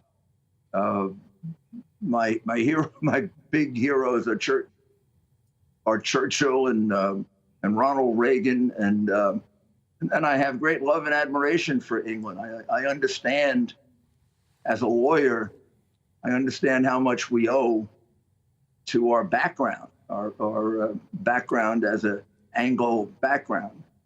And you can't help admire the Queen. I mean, given the enormity of the pressures under which she's operated, the humility and the dignity is a great role model for us who have to operate under difficulties at times. And sometimes you feel if she can do it, well, then you can do it. It could be hard. It's going to be hard without her. Yeah, it will. It's hard to imagine a world without her, actually. Look, your positivity is great, and I know it's how many Americans feel. We were discussing earlier in the show, though, it has been disappointing to see liberal media in America, notably the New York Times, the Washington Post, and the MSNBC network, trashing the Queen, trashing the British Empire over the past few weeks. Is that a feeling that is shared more widely by Americans, or is it something that's very limited to the liberal media elite? No. I would say that's an elitist concept. They're the same people that trash America. Don't feel singled out. They say even worse things about my country. Yes. I don't know what's wrong with them, but there's no question that if you look at England and you look at the United States, of course we've done things wrong in our history and we've made mistakes and we've done some terrible things. But then when you compare us to the rest of the world, I don't know how much of a civilization there would be without us. So it's a question of not having perspective. Not having perspective about the fact that these are human countries, but human countries that just happen to have contributed much more than most other countries. Mm.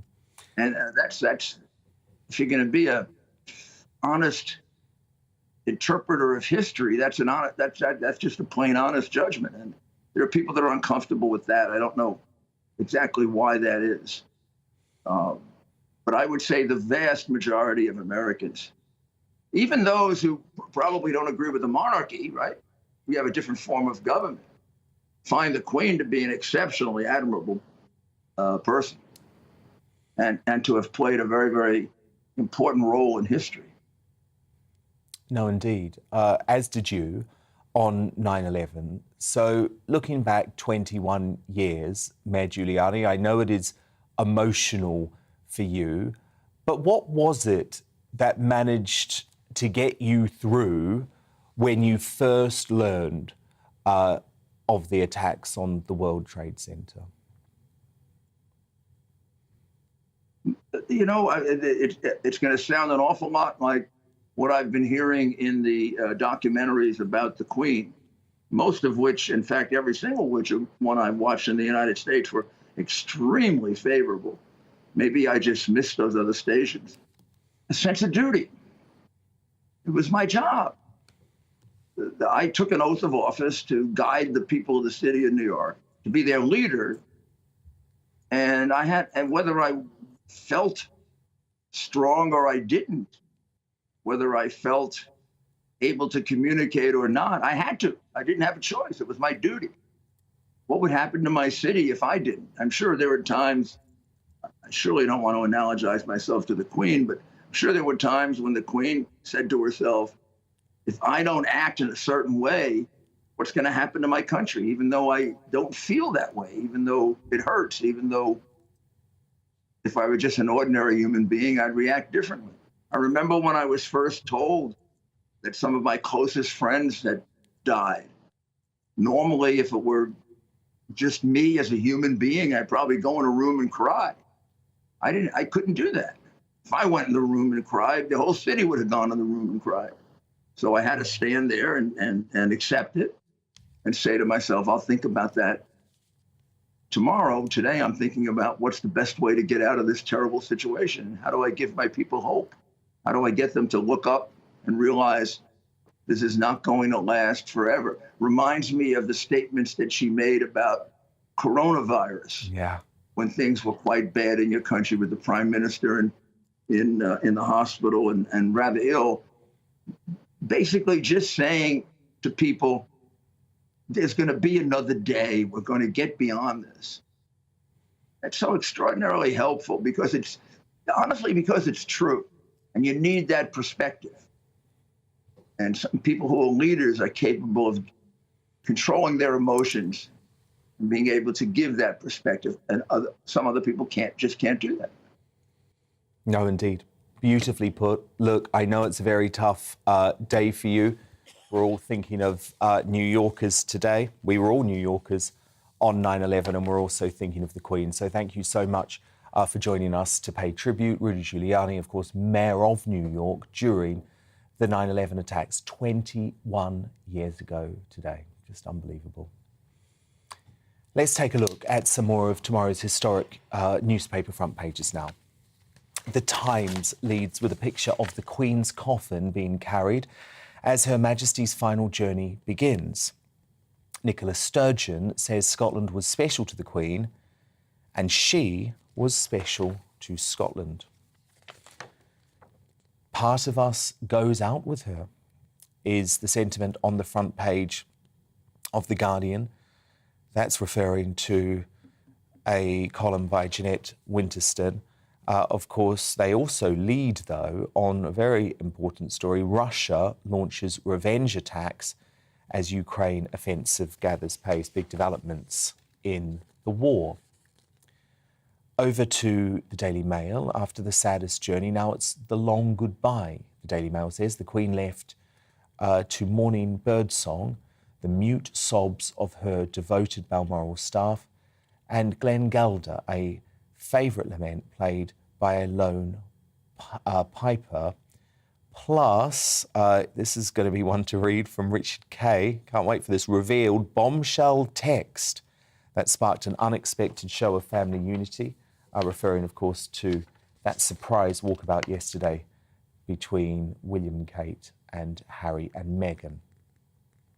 The Sun, they have a wraparound front page tomorrow that shows that moving picture of Princess Anne's last curtsy to her mother after escorting her coffin from Balmoral to the Palace of Holyrood House. And it says, Queen's last great journey. The quote, none will forget yesterday as long as they live. The slow, final journey of our most beloved monarch.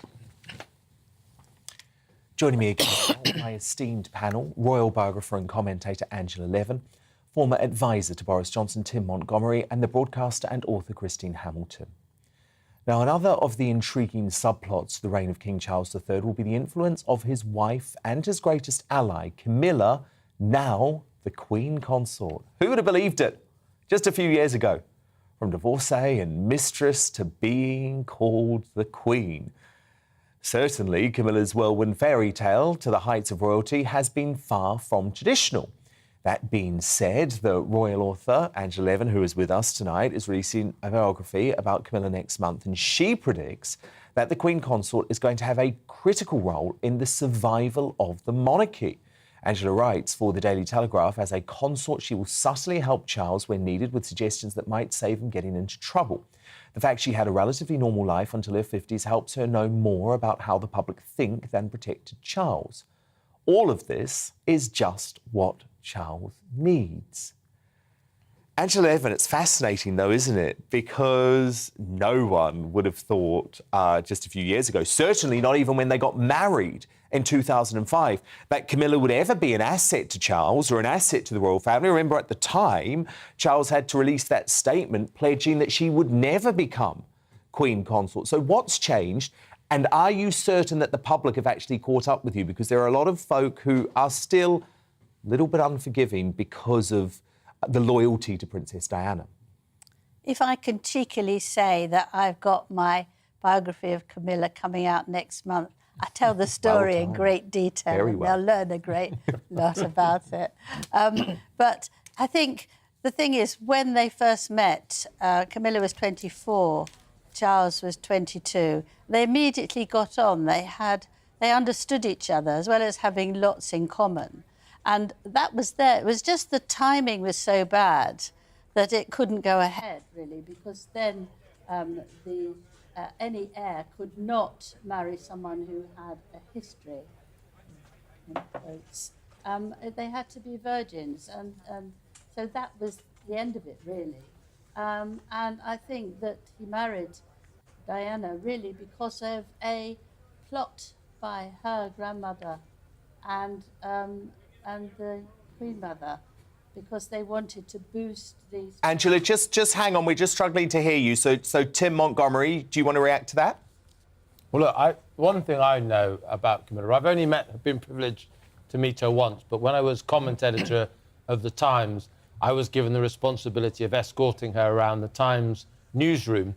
And just before I escorted her, there'd been a completely staged news conference, completely different to our normal news conference, but we wanted to impress her. Lucky I don't work for The Times anymore, because I might be sacked for revealing this story.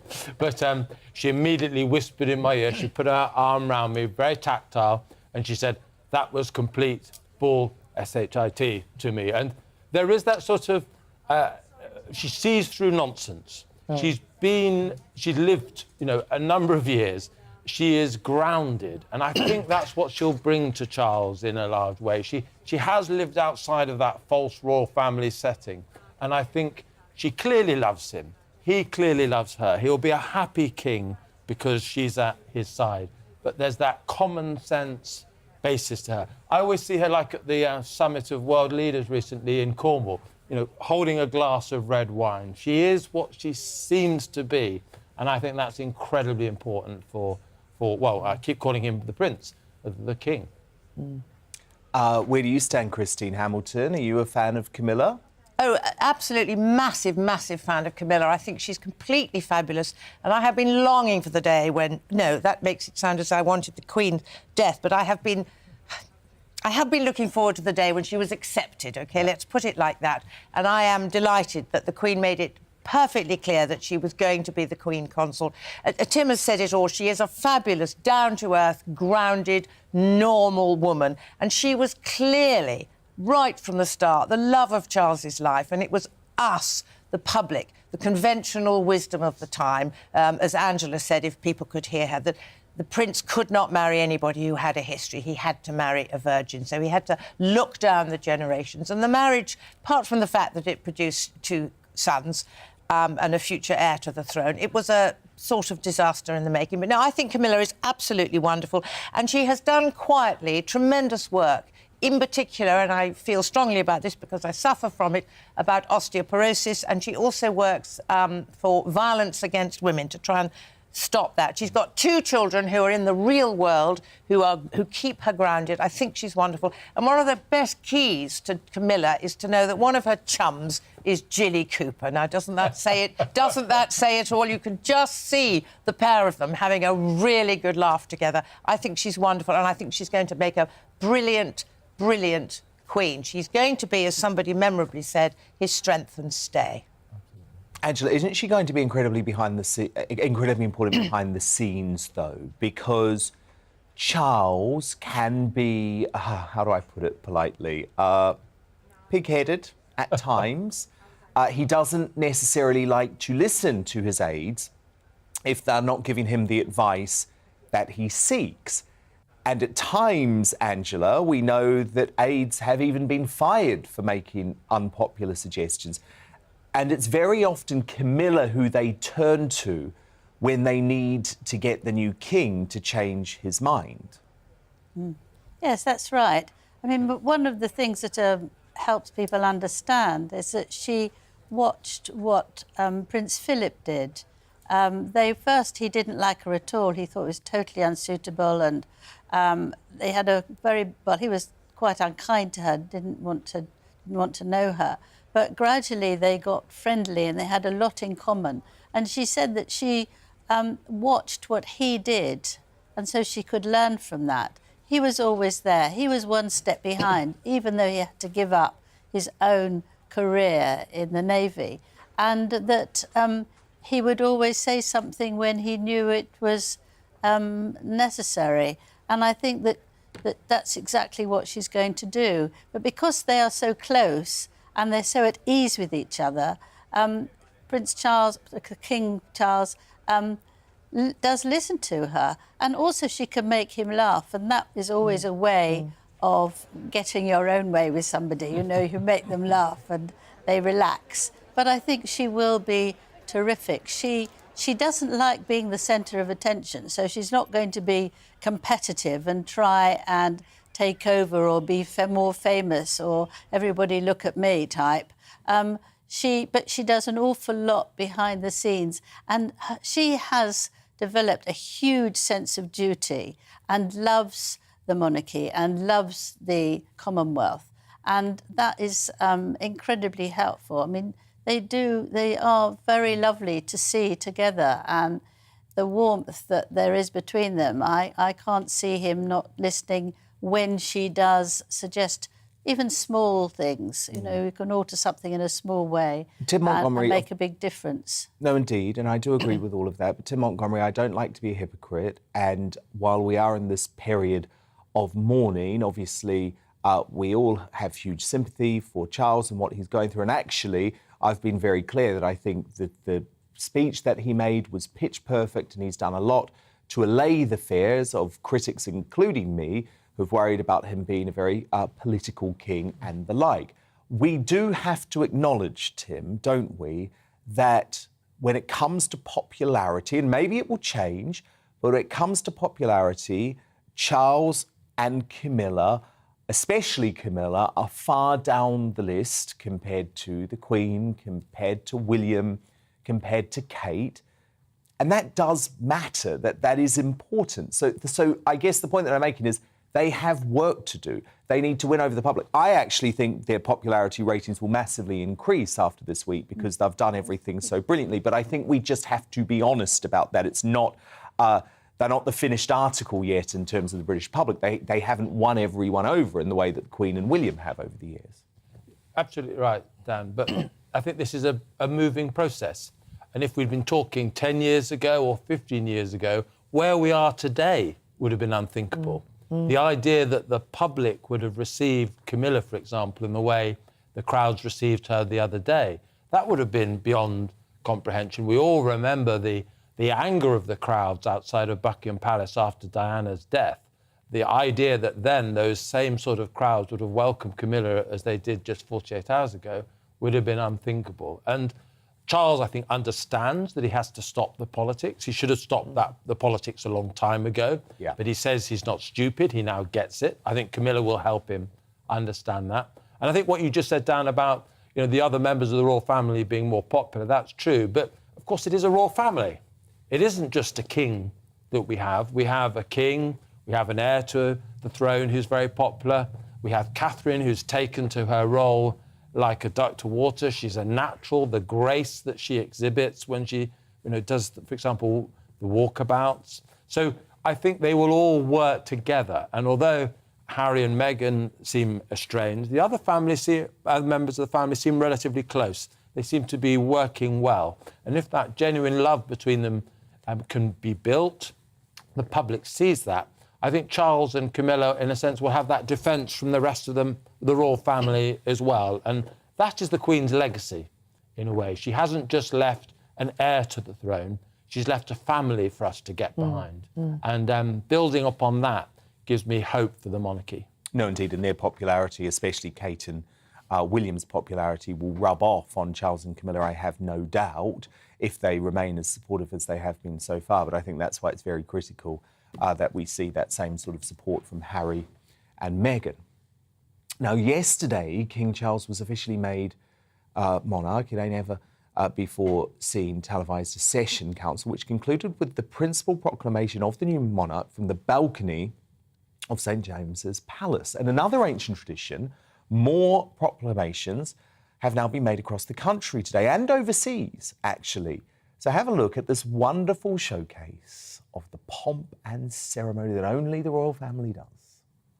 Whereas it has pleased Almighty God to call to his mercy our late Sovereign Lady Queen Elizabeth II, of blessed and glorious memory, by whose decease the crown of the United Kingdom of Great Britain and Northern Ireland is solely and rightfully come to the Prince Charles Philip Arthur George.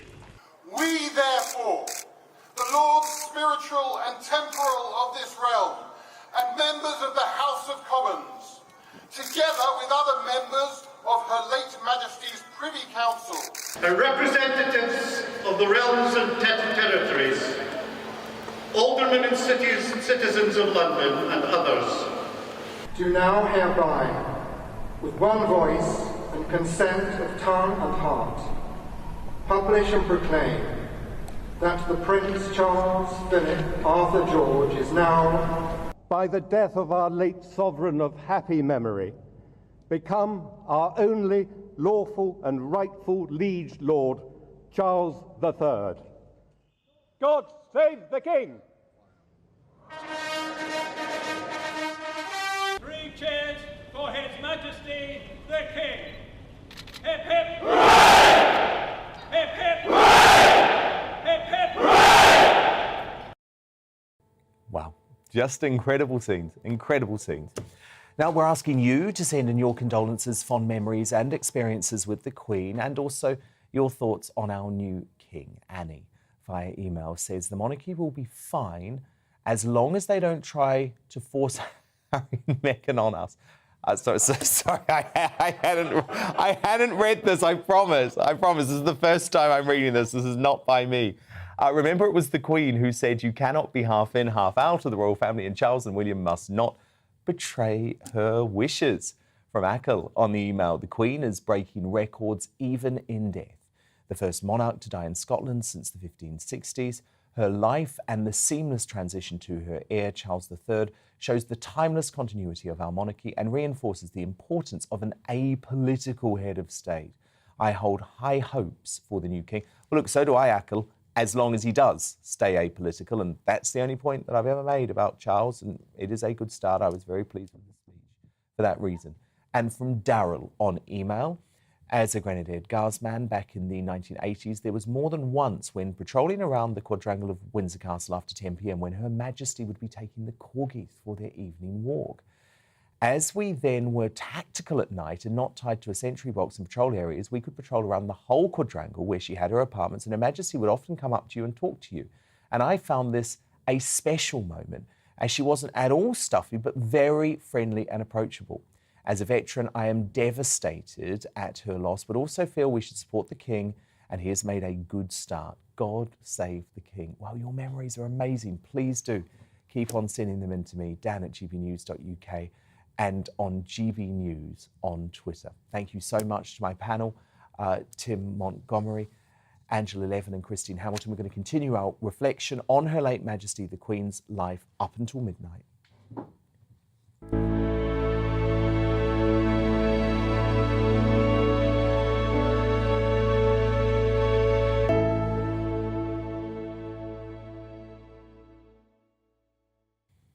This is GB News, Britain's news channel at 11 o'clock. I'm Dan Wootton, and tonight the Queen is lying at rest at the Palace of Holyrood House after being given a send-off befitting of her incredible reign on the first leg of her last great journey. But while the people of Scotland came out to bid an emotional farewell, King Charles received a shameful reception from protesters. Look.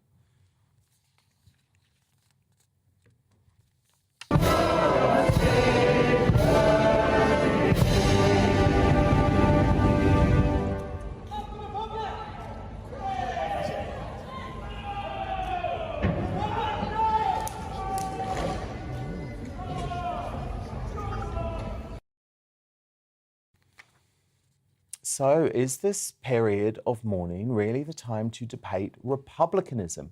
And will the Commonwealth survive under the new king? I'll debate with my panel of royal experts and favourite GB News family members at 11:35. In the wake of bombshell new revelations about their shock walkabout, how optimistic are the royal family and their circle about a permanent Fab Four reconciliation? And could the Sussexes be planning the biggest royal family reunion yet? Our royal commentator Kinsey Schofield has the latest from the US at 11:25. And after disparaging the new Prince and Princess of Wales and claiming reverence for the monarchy has died with the Queen, has the American MSM crossed a line? We'll discuss next. This is GB News, closing out another emotional day as the nation grieves Her Majesty the Queen, or the late Majesty the Queen. I think now we're going to cross to Mark White at Buckingham Palace, where members of the public continue to pay their respects to their late Queen as her body lies at rest at Holyrood Palace in Edinburgh. But of course, Mark, it's incredible to see how many folk are determined to be at Buckingham Palace, even though the Queen isn't in London yet. Yes, it's a focal point. It was always going to be that. It will become much more of a focal point, Dan, when the Queen's body comes here on Tuesday evening. But even before that, because of course the King has come down to Buckingham Palace for all of the ceremonial duties, the accession ceremony that took place, and now all the official duties as well that he has to perform as a new monarch. There is plenty for the people who are gathering here to see, as well as coming here, of course, to pay their respects. And they're coming here as we were expecting them to in their tens of thousands over the weekend, because those who were at work on Thursday and Friday couldn't necessarily get here, but because it's the weekend and most people are free, then they have come in their droves. But it was so busy at one point that a number of the local tube stations in the area had to close down to prevent crushing, including nearby Green Park, and they're expecting more of that in the days ahead as many more people come here, and there's plenty for them to see and do, because in addition to the respects that they're paying at the gates to Buckingham Palace and of course in Green Park itself, there's all of the coming and going outside Buckingham Palace involving His Majesty the King, the Queen Consort, and all the dignitaries that have been coming to see him in Buckingham Palace as well. And again, today the crowd were treated by a couple of drive-bys when the King arrived here this morning and then left later in the day after a very busy day in which he met the Secretary General of the Commonwealth, Baroness Scotland, and also the 14 High Commissioners of the realms that King Charles is also head of state of. And then in addition to that, we got a drive-by back to Clarence House, and the Queen's Consort was doing that as well. No walkabout today as we saw yesterday. You were mentioning just before your introduction to me, Dan, about the security concerns and the protests that could arise here. We saw yesterday that someone just before the King decided to embark on that royal walkabout further up the Mall, someone ran out into the road, was tackled by the police, arrested and taken away. There were one or two other protests, people that were shouting Republican slogans outside the front of Buckingham Palace. There is a huge policing operation that is now in progress here, of course, in London and elsewhere around the country. Thousands of additional police officers have been taken away from normal duties, have have been taken off their annual leave and days off to come in to supplement the numbers because there are so many people coming to the capital. There will be so many heads of state from other countries around the world who will converge on this city for the Queen's state funeral on the 19th of September, that the officials, the authorities in this country want to make sure that it goes off without a hitch, and that's why we're seeing such a massive policing operation, and I hope that we don't see repeated scenes of what you were showing just before you introduced me. But from Buckingham Palace tonight, the crowds have finally thinned out to a few hundred people just coming to lay flowers at the front of Buckingham Palace. But tomorrow again, Dan, we can expect many thousands more to make the pilgrimage to Buckingham Palace, to nearby Green Park and to other key locations associated with the royal family around the country. Our Home and Security editor, Mark White, live from Buckingham Palace. Thank you so much, Mark. Now, we're here until midnight with all the latest coverage of another seismic and historic and really emotional day for the nation. To round it all up, Rhiannon Jones with the news headlines at 11.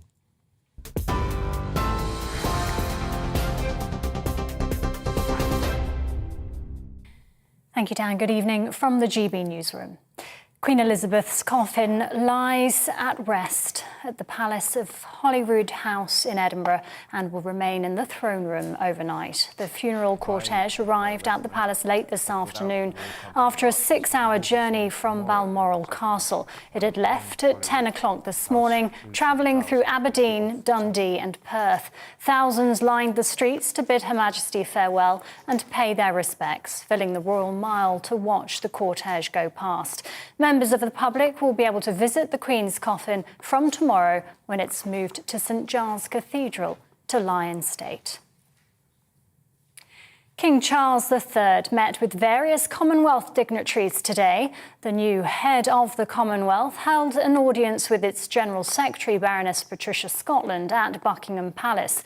He also hosted High Commissioners from Commonwealth countries that still regard the monarch as their head of state, as well as the new Foreign Secretary, James Cleverly. Well, the Prime Minister of Antigua and Barbuda has said he'll call for a referendum on becoming a republic within 3 years.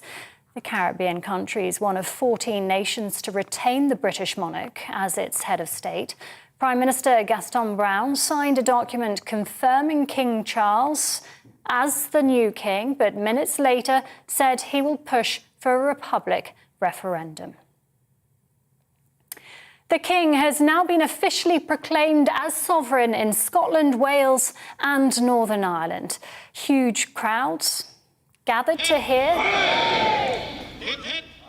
the declarations at Mercat Cross in Edinburgh, at Cardiff Castle and at Hillsborough Castle in Belfast.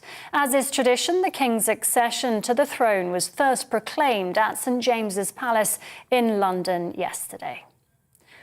The new Prince of Wales has pledged to serve the Welsh people with humility and great respect. Prince William has told First Minister Mark Drakeford he'd be travelling to the country at the earliest opportunity. In other news, Ukraine says its armed forces have regained control of more than 3,000 square kilometres since the start of the month. Ukraine's army chief says troops have made major advances in a rapid counter-offensive against Russia. The retreat from the city of Izium has been one of the worst setbacks for Moscow since the start of the invasion. President Volodymyr Zelensky has called it a turning point in the war. On the 21st anniversary of the September the 11th attacks, the US president has paid tribute to those who lost their lives. In his commemoration speech at the Pentagon, Joe Biden vowed to never give up in the face of terrorist threats. President Biden, who's confirmed he will attend the Queen's funeral, also referenced a message sent at the time of the attacks from our late Queen. She poignantly reminded us, quote, "Grief is the price we pay for love. Grief is the price we pay for love." Many of us experienced that grief, and you've all experienced it. This is GB News. Now it's back to Dan Wootton.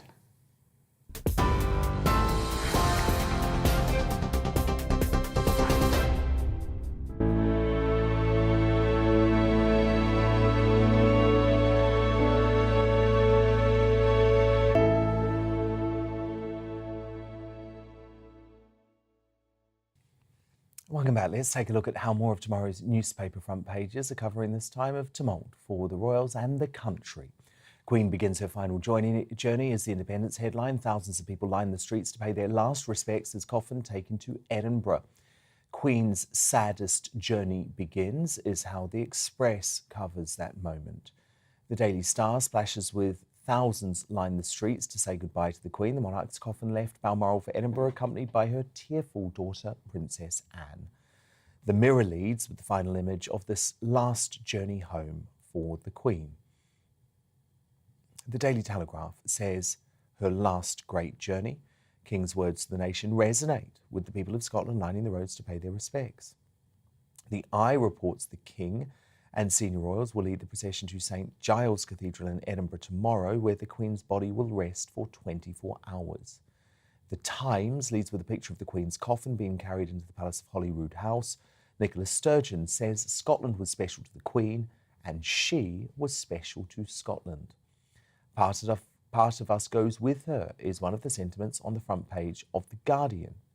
Over to the Daily Mail. After the saddest journey, now it's the long goodbye. The Queen left to mourning birdsong, the mute sobs of her devoted Balmoral staff, and Glengalder, a favourite lament played by a lone piper. And The Sun shows that moving picture of Princess Anne's curtsy to her mother after escorting her coffin from Balmoral to the Palace of Holyrood House. I'm joined again now by my panel, the Star Daily Mail columnist Sarah Vine, the Conservative commentator and GBNews favourite, the Reverend Calvin Robinson, and the broadcaster Ashley James. Now, our American cousins have long been characterised as royal superfans, but since the death of the Queen, some of the stateside media coverage has been labelled disrespectful. Unsurprisingly, the woke news network CNN has been masquerading as Meghan Markle's cheerleaders, including this quite outrageous report on the reunion yesterday that has since gone viral. Look. Now, because they are the working royals, and it was a huge shock. It was silent. You could almost hear a pin drop when the four of them emerged from the car. You could see Harry get out first, then you saw Meghan, and then the other two royals as well. Oh yeah, just those other two royals. I think you mean the future king and queen, actually, mate. But Christian Amanpour went even further, suggesting the UK needs to start an urgent discussion about paying reparations under King Charles III. Seriously, watch. The wealth of this empire was derived on the back of the people of their empire. On display in the palace. Right, on display everywhere, and in the crown and everywhere. So what we're saying is that there is the generation of multicultural and diverse Britons who want this answered, who want to see their monarch finally talk about what it means and what, you know, potentially the idea of reparations, definitely justice, right? Justice. What we're wanting is justice and reparations? What happened to Christian Amanpour, the apparently impartial reporter? Yeah, right. Plus, man, I respect greatly, actually, Bill Maher on his HBO chat show suggested that the UK's reverence for the royal family has ended with the Queen's death. Have a look.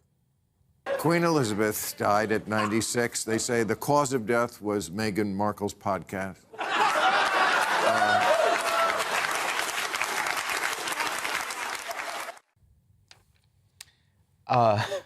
Sorry, I didn't realise that's what he was going to say. There was another part where he spoke about the reverence for the royal family ending with the Queen.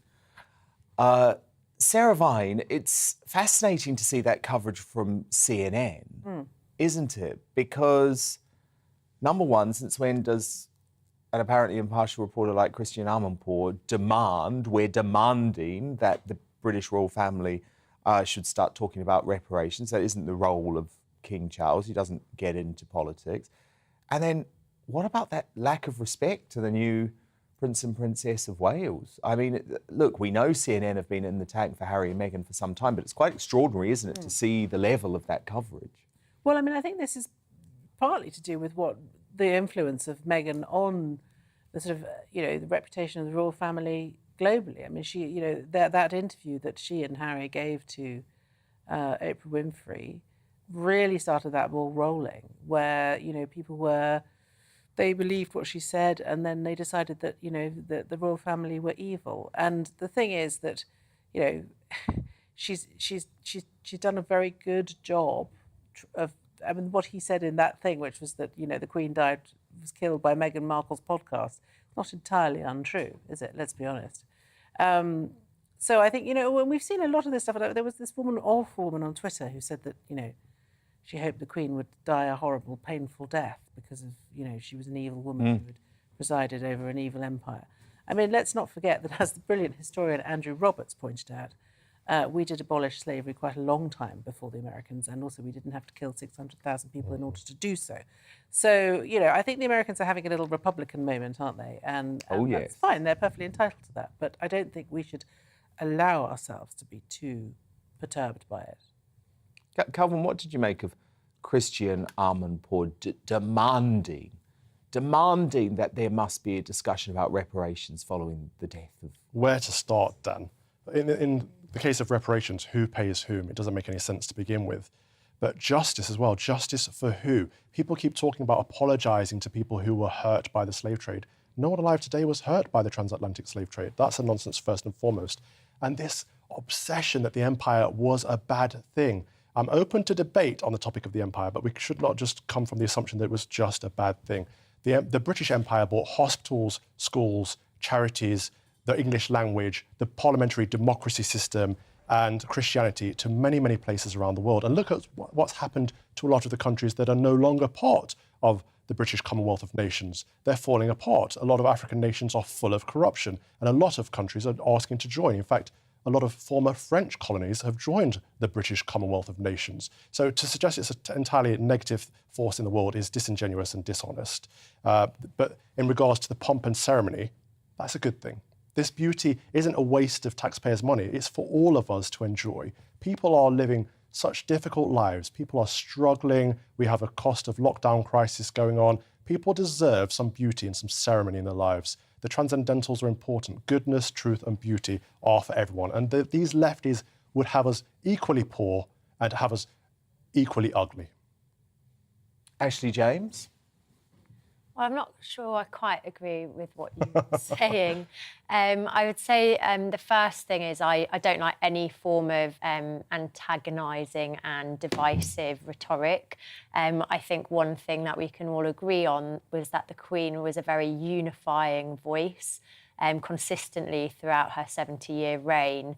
And I personally loved seeing the Fab Four, as they are known, together, showing that display of solidarity, and I think we could all learn something from that. So whether that is negative stories about Harry and Meghan in this time of mourning, or whether it is CNN reporters describing Kate and William as the other royals or whatever it was, I disagree with that entirely. I think we can all learn a lot from the Queen. Like I said earlier, I'm not necessarily a monarchist, but I think the Queen, she served her country. She put her service before herself, and we saw that consistently throughout her life. She behaved with dignity, and I would like to see that echoed in the media on the left and the right. As for talk of the British Empire, the colonies, and I think there is definitely room for discussion with that. I understand why, for lots of people, the Queen represents the royal family with, diamonds and all of these things that were taken from various places around the world. I do understand why she is not, why everybody is not united in grief necessarily, but I think there is a time and a place, and I think it's incredibly distasteful to be having those conversations now. I mean, there's an arrogance, isn't there, Calvin, for American broadcasters to think they have a right to demand that we should be having this conversation? There's an arrogance, but it's also, I think, an ignorance, actually. When we hear them say the other two royals, when they're talking about His Royal Highness Prince William, who is the heir to the throne, we're talking about the future King and Queen of Britain and the Commonwealth of Nations, to suggest that they are minor to Harry and Meghan shows that they are obsessed with this celebrity culture. I think that, to be honest, is what Meghan has used since day one to up her profile. It's quite sad to observe. Sarah Vine, I just worry that lots of folk are attempting to use the Queen's death, which, by the way, is very unsavoury in itself, but to push a narrative that fits with a very different agenda that we've seen pushed over the past couple of years. Yeah, but I mean, unfortunately, that's the world we live in, which is that people use national events as an opportunity to push themselves forward. It is a very distasteful thing. I mean, you see it with celebrities, you know, it's all about them, it's not about the Queen. And it is a sort of modern disease, if you like. But I think, you know, to an extent, we just have to sort of, you know, keep our powder dry. And what's so sad about the whole thing is that Britain and America have always had a really good relationship, or they have always in recent years, recent decades. And it feels like this mess, this rift between the Sussexes and the royal family is driving a wedge between America and Britain, and that is a great shame. And, you know, it feels like it's really polarising people at a time when, you know, actually we don't need to be polarised, more polarised. The world is polarised enough as it is. And it feels unnecessary, and it's just sort of my gang against your gang, and it's very sad, really. Well, indeed, and we saw it, didn't we, with Prince William's tour to the Caribbean earlier this year, and that's what my worry is, because, Sarah, from a historical context, I just feel the Queen is being completely misrepresented anyway. I mean, I actually feel there are very few historic figures who did more to improve international race relations. Look at how much she cared about the Commonwealth. Look at how beloved she is in those Commonwealth African countries, and actually the Caribbean too. Yeah, I mean, she was very respectful of their independence. She was very respectful of their desire to plough their own furrow. She just made herself available, really. Her relationship with Mandela too, yeah, and the rows with Margaret they Thatcher. Needed a head of, you know, a sort of figurehead, and she was always there and always available for them. But I don't think she ever attempted to tell them how to behave or what to do or what to think or who to be. She was just, you know, I'm here, I'll come, I'll, you know, do what I need to do. But it feels that, you know, she's only been gone for, you know, a very short period of time. And it feels like all these people who have been sort of, you know, waiting to get out of the trap so that they can start making trouble, and they're all at it, you know. Well, indeed, because actually, James, that's my issue. I feel like the Commonwealth is being misinterpreted. I feel like these conversations have been going on for a while, and I suppose it's normal that after the death of a monarch, especially given that King Charles has already been proclaimed the new king, you know, when is the right time to have these conversations? And, you know, you can't deny that there are lots of people who feel a certain type of way. And, you know, Calvin brilliantly summed up lots of the positives about the British Empire, but there is undoubtedly also a dark history there as well. So we have to be respectful and can I ask that free all speech I actually want to ask all three of you specifically. So actually, I'll start with you. Was the Queen a force for good over her 70 years on the throne? I would say yes. Calvin? Undoubtedly. Why? Why? She did more for international relations than any other living world leader. Over the past 70 years, she's done more good in the world than anyone else I can think of. Sarah Vine, was she a force for good? Yes, she was, and because she was really all about love. I mean, and I think that sounds silly and like I'm a hippie, which I probably am, but it does, you know, that is what is good in the world, is love. And I think she tried wherever possible to be all about love. Yeah, I completely agree. And that's what makes me sad, actually. I think the fact that we should be talking about the Queen and her influence, the Queen as an individual is not the same as the British Empire. And these other conversations, surely we can have them after the mourning period at the very least, to be respectful. Yeah, and I agree with that, and I feel the same about lots of conversations like around Harry and Meghan as well. And I think, you know, you can not be into the royal family, but you can still grieve the individual, especially as she was the one consistent figure that most of us have had throughout our lives. I think it does deserve mourning and it does deserve respect. And I think these conversations can be had and should be had. And, you know, I know that you believe in free speech, that everybody is allowed to have these opinions. And I think discourse is important, but I don't like the sort of distasteful conversations. Oh my goodness, I am absolutely not shutting down gloating free around her speech, death by the as way. well. I'm the opposite of that. I just want an accurate discussion about the Queen, and I cannot see how, on any planet, the Queen's death should lead to a serious conversation, which Christiane Amanpour was demanding about British paying reparations. I literally cannot see a link between the two. Sure, have the conversation. I mean, by the way, apparently earlier today, Calvin, there was talk that someone had been arrested because they were wearing a T-shirt that said abolish the monarchy. Well, of course, if that is true, I think that is a disgrace. Sure, the T-shirt might be offensive, but I am a free speech fundamentalist, and I do believe that we should be able to have those discussions. But I also believe, Calvin, we can say if we think the discussions are disrespectful. But in the case of CNN, my point is actually about accuracy and relevance. Yeah, but CNN are just...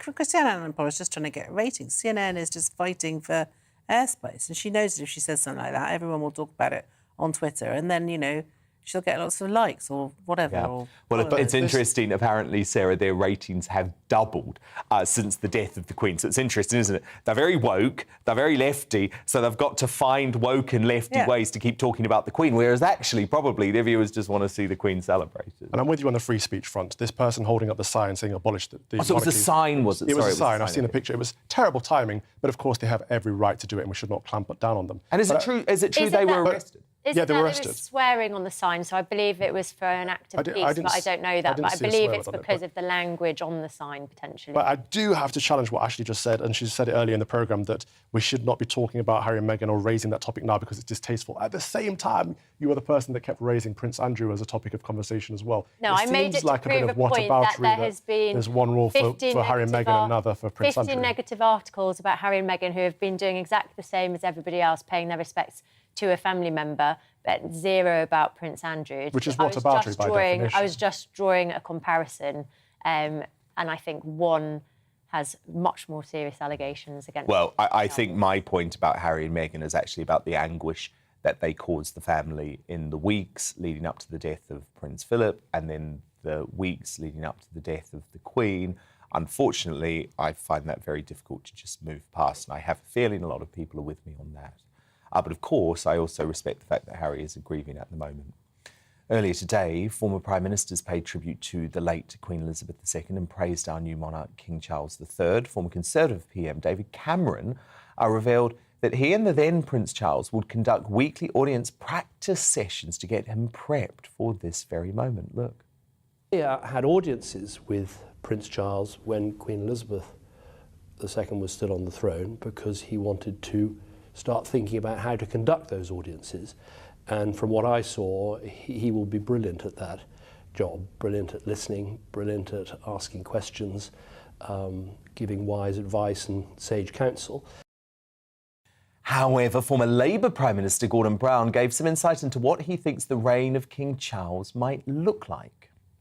I think what Prince Charles has already indicated is that the monarchy is going to be smaller.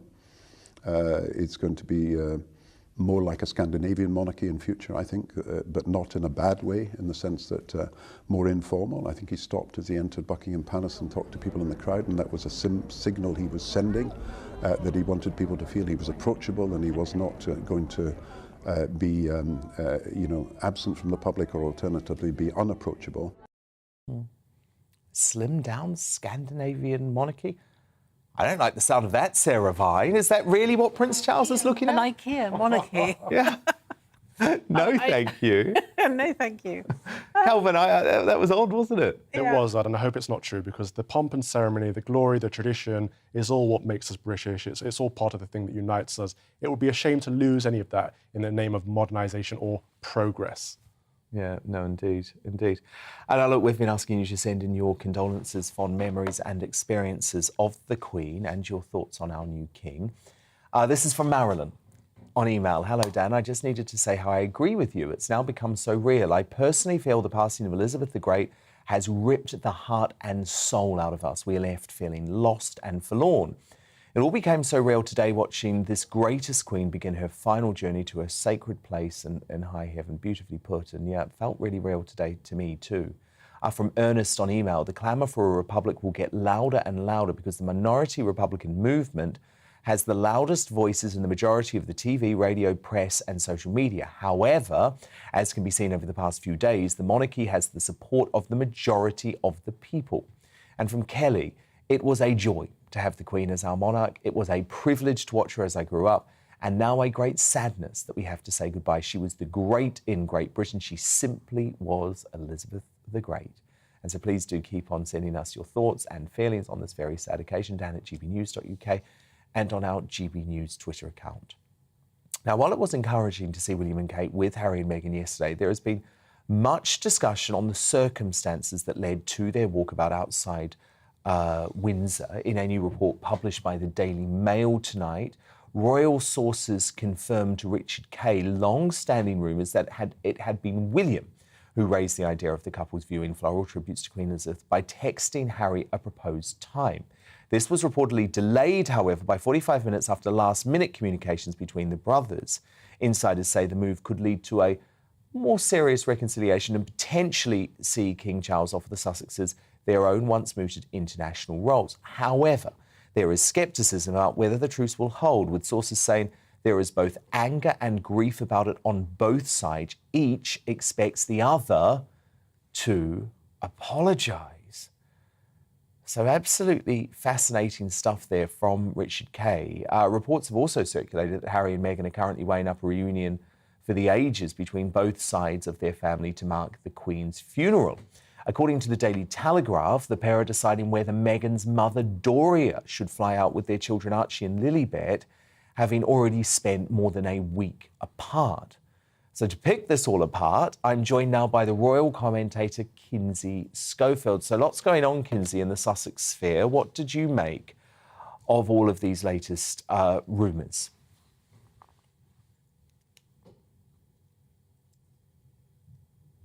Oh, we can't hear you, Kinsey. Can we hear Kinsey? I can't hear Kinsey. We're just going to try and sort out your audio in just a moment, Kinsey. While we do, let me go back to my panel. Can we do that just while we sort Kinsey out? Ashley James, are you with me? Yes, I think you are. Good, Ashley. Thank you so much. Ashley, so what do you make of all of that? The possibility of the children attending the funeral? Yeah, I mean, I think it's perfectly reasonable. You know, Harry and Meghan were obviously not planning on being away from their children for so long. As a parent myself, I wouldn't like to be away from my own child for so long. It's obviously also very different circumstances they're very different circumstances that they find themselves in Britain to what they were expecting to. I would personally love to see a reunion. And like I said earlier, I hope for solidarity and less division. So if they can settle their differences and, you know, as the report said, on both sides, I think there's a lot of issues there. That would be a great thing for the country. Mm-hmm. Calvin Robinson?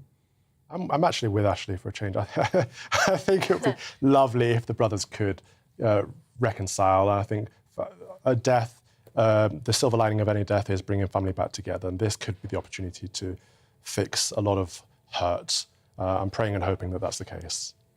Sarah Vine, I just think this is temporary, unfortunately. I think, as Richard Kay says, these two have barely spoken for 2 years, and they each want the other side to apologise.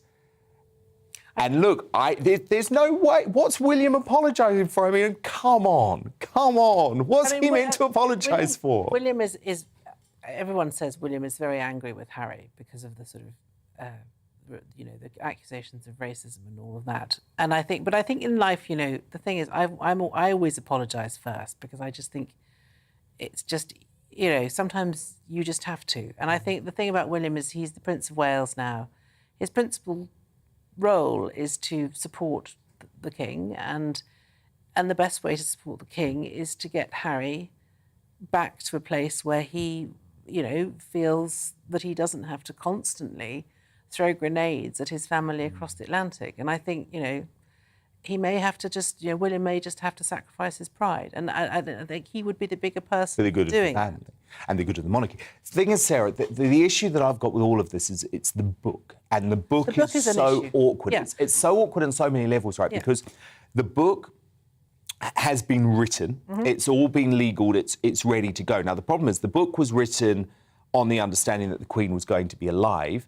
Perhaps that's a good thing, because if the Queen had died earlier, it was expected that Harry would have actually included far more negative and personal and detailed revelations about the monarchy. The problem is, though, he's expected to criticise Charles and Camilla, who are now king and queen, which I think just takes that criticism to another level. Yeah. And to me, it's unfathomable that there can be any form of reconciliation unless he says, I'm taking the advance back, the book's been pulped, it will not be released, and that's how I respect my family. Yeah, I mean, I mean, that is the right thing for him to do. That is the correct thing for him to do if he wants to be, you know, part of the family again.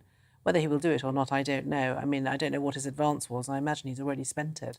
Millions and millions and millions and millions. And it was really interesting, I'll tell you with that advance. He did say, I'm going to donate the profits of the book to charity. But what about the advance? And we never got an answer on that. We never got an answer on that. Sarah Vine, Carmen Robinson, Ashley James, thank you for stepping in. I think we do have our stateside royal commentator, Kinsey Schofield, back with us now, though. Kinsey, can we hear you? Can we hear you? Come on in. Yes. First of all, amazing panel. But secondly, I just wanted to apologize for some of that U.S. media that you'd mentioned earlier. Really vulgar, really in bad taste. I'm seeing it too, and it's not a reflection of the way Americans feel about the royal family. We are grieving with you, and I'm just so sorry that you're having to hear about it over there. Yeah, Kinsey, what's going on? Especially CNN, right? Because what we're told is that CNN's ratings have exploded since the death of the Queen, yet they seem to want to carry all of this incredibly negative, incredibly divisive coverage, which isn't even factually accurate. Well, CNN is really struggling. They just fired a bunch of huge names. They're trying to rebrand, and they're trying to rebrand us fair and balanced, which was like, or as a trusted source, but you're not a trusted source when you're blatantly lying on television just so you can have more eyeballs on you. No, I think that they are just trying to be sensational so that there's Twitter activity and for followers and clicks. But I don't know if you remember this, but I can't remember his last name. He's really handsome. His name is Max. He's the royal correspondent for CNN, and he did an incredible piece on all of the misinformation that originally happened in the Oprah Winfrey interview. Now, that piece, within hours of that piece being released, it disappeared from CNN's website. So we do know that that contacts within the Sussexes sphere obviously reached out to them and asked that it be removed. Otherwise, I just can't justify taking that piece down, because everything that he'd said was true and has been proven true over the last few years, or I should say months.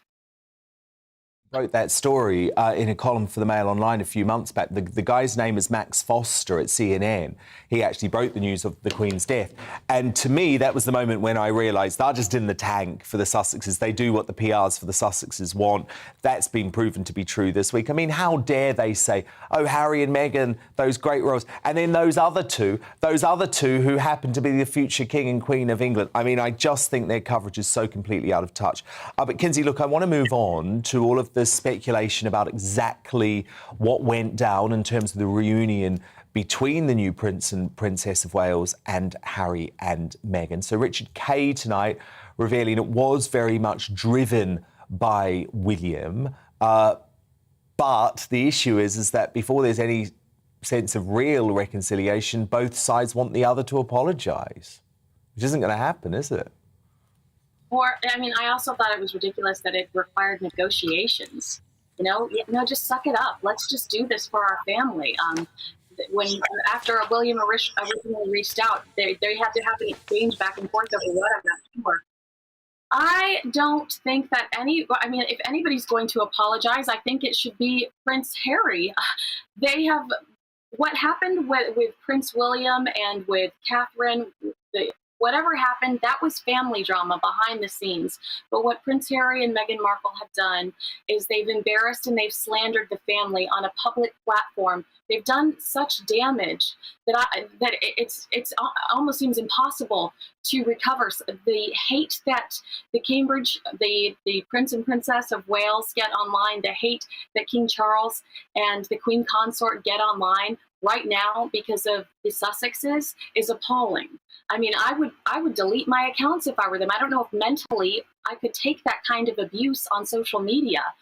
So I'm not saying one is worse than the other, but the reality is the Sussexes have done extreme damage to the royal family brand, and that's not only Prince William's future, that's his child's future. And so I do think that Prince William is right to be cautious around the Sussexes, and I don't think he should apologize for anything. Kinsey, has the former Fab Four's reunion stolen all of the American coverage from actually the very sombre and beautiful scenes we've seen here today in the UK of the Queen's coffin being moved from Balmoral on this 6-hour, quite incredible journey through beautiful Scottish countryside to Holyrood House, accompanied by Princess Anne, by the way, who I think has just epitomised the dignity and the service of the royal family, especially with that very poignant final curtsy that she gave to her mother as the coffin entered the palace. Has all of that been overshadowed because everyone's talking about what's going on with the Sussexes and William and Kate? Yes, I mean, short answer is unfortunately yes. What I see good in that is that is a higher profile for William and Kate. People are excited that perhaps there is a reunion. People want them to be friendly again. So at least there's that people want that reconciliation. They're passionate about that. But it does do a disservice to the Queen. It does do a disservice to her legacy. I'd much rather be watching people on television talk about her faith, how important God was to her, her relationship with Billy Graham, how she led with her heart. I loved when Sarah Vine talked about how she was a reflection of love, because that is so true. I feel like the tacky American saying that she was like my grandmother and I just wanted to hold her. But love is a great way to describe her. And I'd much rather listen to people talk about her love story with Prince Philip. So it is disappointing that it's become all about the grandchildren, but they are the future. And we could look at it that way. They are the future. No, they are. They are. All right, Kinsey, anything else going down in the US in regards to this? The interest levels still seem to be incredibly high. All of the US broadcasters sending their top names to Buckingham Palace to broadcast live. I imagine the funeral is going to be all over American television. So it seems like America's very engaged in this story. Well, we're trying to debate whether or not Doria will attend the funeral, or at least bring Archie 3 and Lily 1 back over there. You know, Lily spent her first birthday over there, so she's familiar with their Windsor home. I think it would be lovely for the children to come. I don't know if we'd see much of them, but I'm sure Harry and Meghan are missing them. That's really what we're discussing over here. And you know that Tyler Perry loves them. Elton John is a huge fan and a supporter of the Sussexes. So the ability to get over there is there. It's whether or not Harry and Meghan want the chaos of the press discussing that, I'm sure. Indeed, indeed. I mean, yeah, I guess it's an awkward age, isn't it? Do you take a 1 and a 3-year-old to a state funeral? I genuinely don't know. I don't think they would take them to the funeral, but I do think it would be nice for them to be within the environment. there's so much tradition. I would feel like I missed out growing up knowing that I wasn't around to experience such an incredible once-in-a-lifetime opportunity. So I don't think that they would attend the funeral, no, but I do think that it might be nice to have them around to see the family members, love on their aunts and uncles and grandfather. I think that would be important. I think that it would be important to King Charles to have all of his grandchildren there to mourn with him. I think that would be really special. Kinsey Schofield, thank you for your fabulous analysis, as ever. Our US royal commentator, Kinsey Schofield. I want to take one final look now at tomorrow's historic newspaper front pages. The Independent leads with that really touching picture of the Queen's coffin being taken to Edinburgh with the headline, Queen begins her final journey. Same headline, or a very similar headline on the Daily Express, Queen's saddest journey begins. The Daily Star says it's a historic edition. Thousands line the street to say goodbye to the Queen.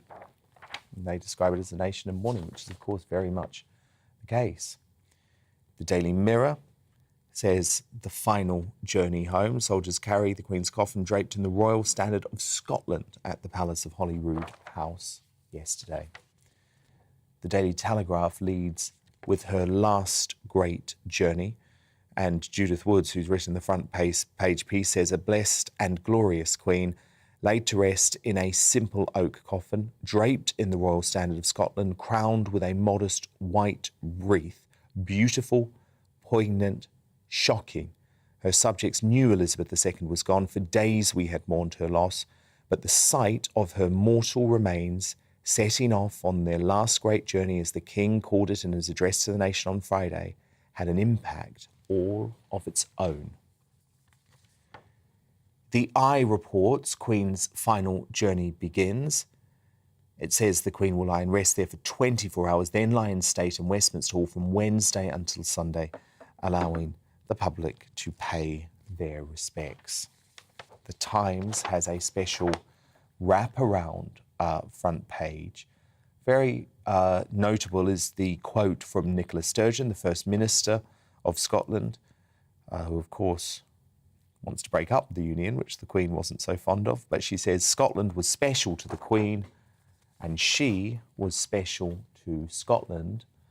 The Guardian, actually the only one of our newspaper front pages to lead on these shocking developments in Ukraine, saying Russia targeted infrastructure facilities across northeastern Ukraine last night in response to a dramatic Ukrainian offensive in Kharkiv province that has reshaped the war and left Moscow reeling. But of course, there is still that picture of the pallbearers carrying the coffin of Queen Elizabeth II into the Palace of Holyrood House.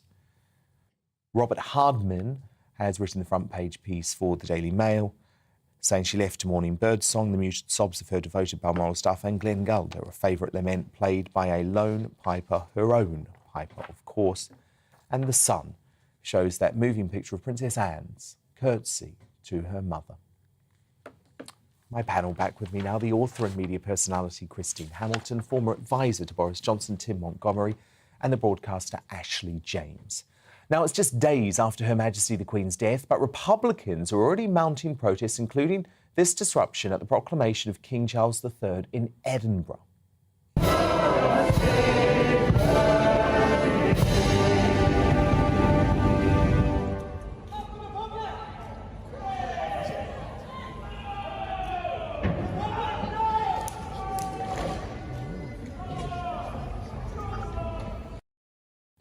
Far-left communist commentator Ash Sark, who seems to be very mainstream these days, which maybe says something about our media, has been one of the most prominent voices bashing the monarchy. She wrote, "If not when power is being transferred from one unelected head of state to another, then when is the time and place for protest?" Over in Australia, King Charles was formally proclaimed head of state today, but some Aussies are once again making a push to cut ties with the monarchy. But Anthony Albanese, now he's their new Prime Minister. He's a major Republican, but he did publicly rule out a referendum. Look. I think the important thing is, I think, to commemorate the the moment that we're in now. And it is a moment of reflection about an extraordinary life. Just to confirm, though, no referendum in your first term? No. That's not the case in Antigua and Barbuda, where earlier today, Prime Minister Gaston Brown announced that a vote on whether to become a republic will take place in the next 3 years. So with the future of the Commonwealth under increased strain, the King will meet with dignitaries. Well, he actually met with them across the Commonwealth. He met with them today in the Bow Room at Buckingham Palace. So, Tim Montgomery, political question. Is a period of national mourning really the time to start a debate on republicanism? Well, look, I would never support the repression of sort of public protest. I think absolutely people who object to the monarchy can do so. Whether it's quite right to protest during the middle of a ceremony, probably counterproductive. And so Republicans should be most concerned about the public reaction to that. But look, this is a time of real jeopardy for the monarchy in some people's eyes. The Queen was so loved. No one will probably ever be as loved as the Queen. And I think Republicans see an opportunity for themselves in this. But I think they underestimate the general benefit of the doubt that the British people will give the new king. They think that someone shouldn't be judged immediately, but to be judged over time. The same, I think, is how they judge politicians. And they will give the new king the benefit of the doubt to see whether he's the kind of king that he promises to be. And Republicans who never, Dan, really answer the question, OK, you don't like the monarchy, but what would you put in its place? Do we have a President Tony Blair? Or do we have a President David Cameron or whoever? Absolutely, and this is why the Australian Republican referendum lost all of those years ago, Christine Hamilton, because actually the alternative is a nightmare.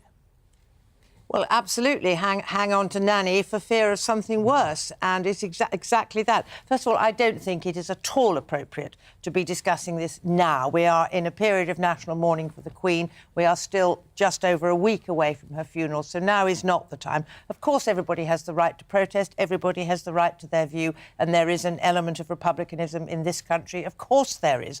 I think one thing that King Charles has to do, and I'm absolutely certain he will, is to keep out of politics. And while he was younger and Prince of Wales and he had more freedom, he put his foot in various pools, and that was criticised at the time. I think he has far more sense than to do that now, so I think he will step back, which I think is very important. And I think the Commonwealth, I talked about the Commonwealth earlier, but I think that the Commonwealth is a very important force for good in this world. And I think although certain countries may not particularly want Prince Charles as head of state, although he was voted to be the head of the Commonwealth by all the Commonwealth countries, whatever it was, a couple of years ago or a year ago when the vote came. They unanimously voted for him to be the head of the Commonwealth. Now, that doesn't, to me, smack of them all wanting to leave. But even if they become republics, they will, I hope, possibly stay in the Commonwealth. I think it's what is the alternative? I mean, look over to America. I mean, did you want Biden? Do you want Reagan? No. Trump, sorry. Do you want Biden? Reagan, do you want Trump? probably, yes. Well, you know what? Sorry, I'm trying to... I'll take Trump too, actually. Actually, James, is now the time for a debate on republicanism? I mean, look, I say absolutely people should have debates whenever they want, but according to Ash Sarkar's point, this is the time to do it. Actually, you've got to do it during this period of national mourning. Is that true? I mean, I would personally say no, it's not the time, because we are in mourning, and you know, I think we can show respect to the Queen and also just to people in our country who do feel sadness and mourning, even if those particular people don't. However, I do also understand the sentiment that a new king has also been put in place, obviously, even though we are in this period of mourning. So I understand why there needs to be discussion. And what I would say is I think that the royal family need to be quite conscious from a PR perspective of the fact that we are in a cost of living crisis, and people will be quite sensitive to the pomp and pageantry that I know Calvin loves. But, you know, when people are being plunged into poverty, unable to pay their energy bills, etc., seeing so much pomp and pageantry might rub people up. Thank goodness, even though we're not speaking politics, it's relevant. Thank goodness Liz Truss was at least able to unveil the energy bailout, because that has provided a bit of peace of mind to folk over this period. Now, throughout the last few days, we have seen the warmth and love that people have shown to the late Queen Elizabeth II, but also to each other.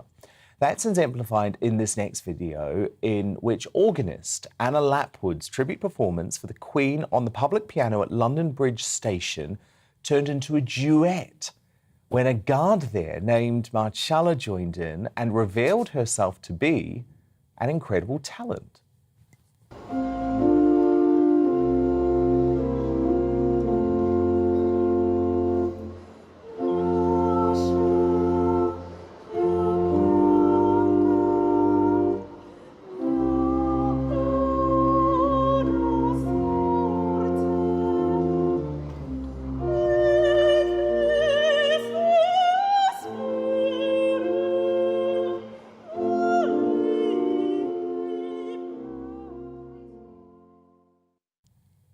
Wow, beautiful. This might bring a tear to your eye too on another emotional day. In reference to the Queen's wonderful skit with Paddington Bear, filmed for the Platinum Jubilee, in which she reveals her habit of stashing a marmalade sandwich in her bag, one mourner set Her Majesty up for her last passage home as her coffin left Balmoral by leaving her favourite snack among the floral tributes with the note, "For your journey." Oh, no. Hope you enjoy it, Mum. Thank you to all. I think, do we have a look at that? No, we don't. We don't. Isn't that lovely, Christine Hamilton? Christine Hamilton, isn't that lovely? Yes, sorry. Yes, I mean, I've kept myself together all evening. Oh, no, Christine! The sight, well, that Paddington... We hadn't had tears so I know, far tonight, I'm sorry, but the sight of that marmalade sandwich was just, you know, we didn't think she could cap Bond, but then she did with Paddington, and that is one of the most amazing memories of our Queen that I think an awful lot of people will carry with them forever. And the sight of that little plastic bag with the marmalade sandwiches in for later. Oh, dear. She'll have it at the pearly gates, I'm sure. Now, thank you to all of your feedback today. William on email says there were thousands of people gathering to welcome the new king and only 2 or 3 protesters. These idiots will always be there. It's just a teeny tiny minority. God save the king. Long live the king. From Audrey on email, our King Charles has a touch of his father's patience and a lot of his mother's duty. With Queen Camilla at his side, she will be his strength and stay. And from Teresa on email, on the same day I buried my own mother in 1992, I boarded a train later that day to Portsmouth, only to see the Queen's car pull onto the concourse at Waterloo Station, and Her Majesty also boarded the same train. All I wanted to do was call my mum and tell her. Alas, this was of course not possible. A lovely memory to have, though. Our Queen was one special lady. Oh, wow. Thank you so much. Beautiful memories. Thank you for getting me through this incredibly difficult weekend. Thank you so much to Christine Hamilton, Tim Montgomery, Ashley James, and everyone else who has been with me throughout the day. Of course, I'm back tomorrow night at 9 p.m. Until then, God save the King.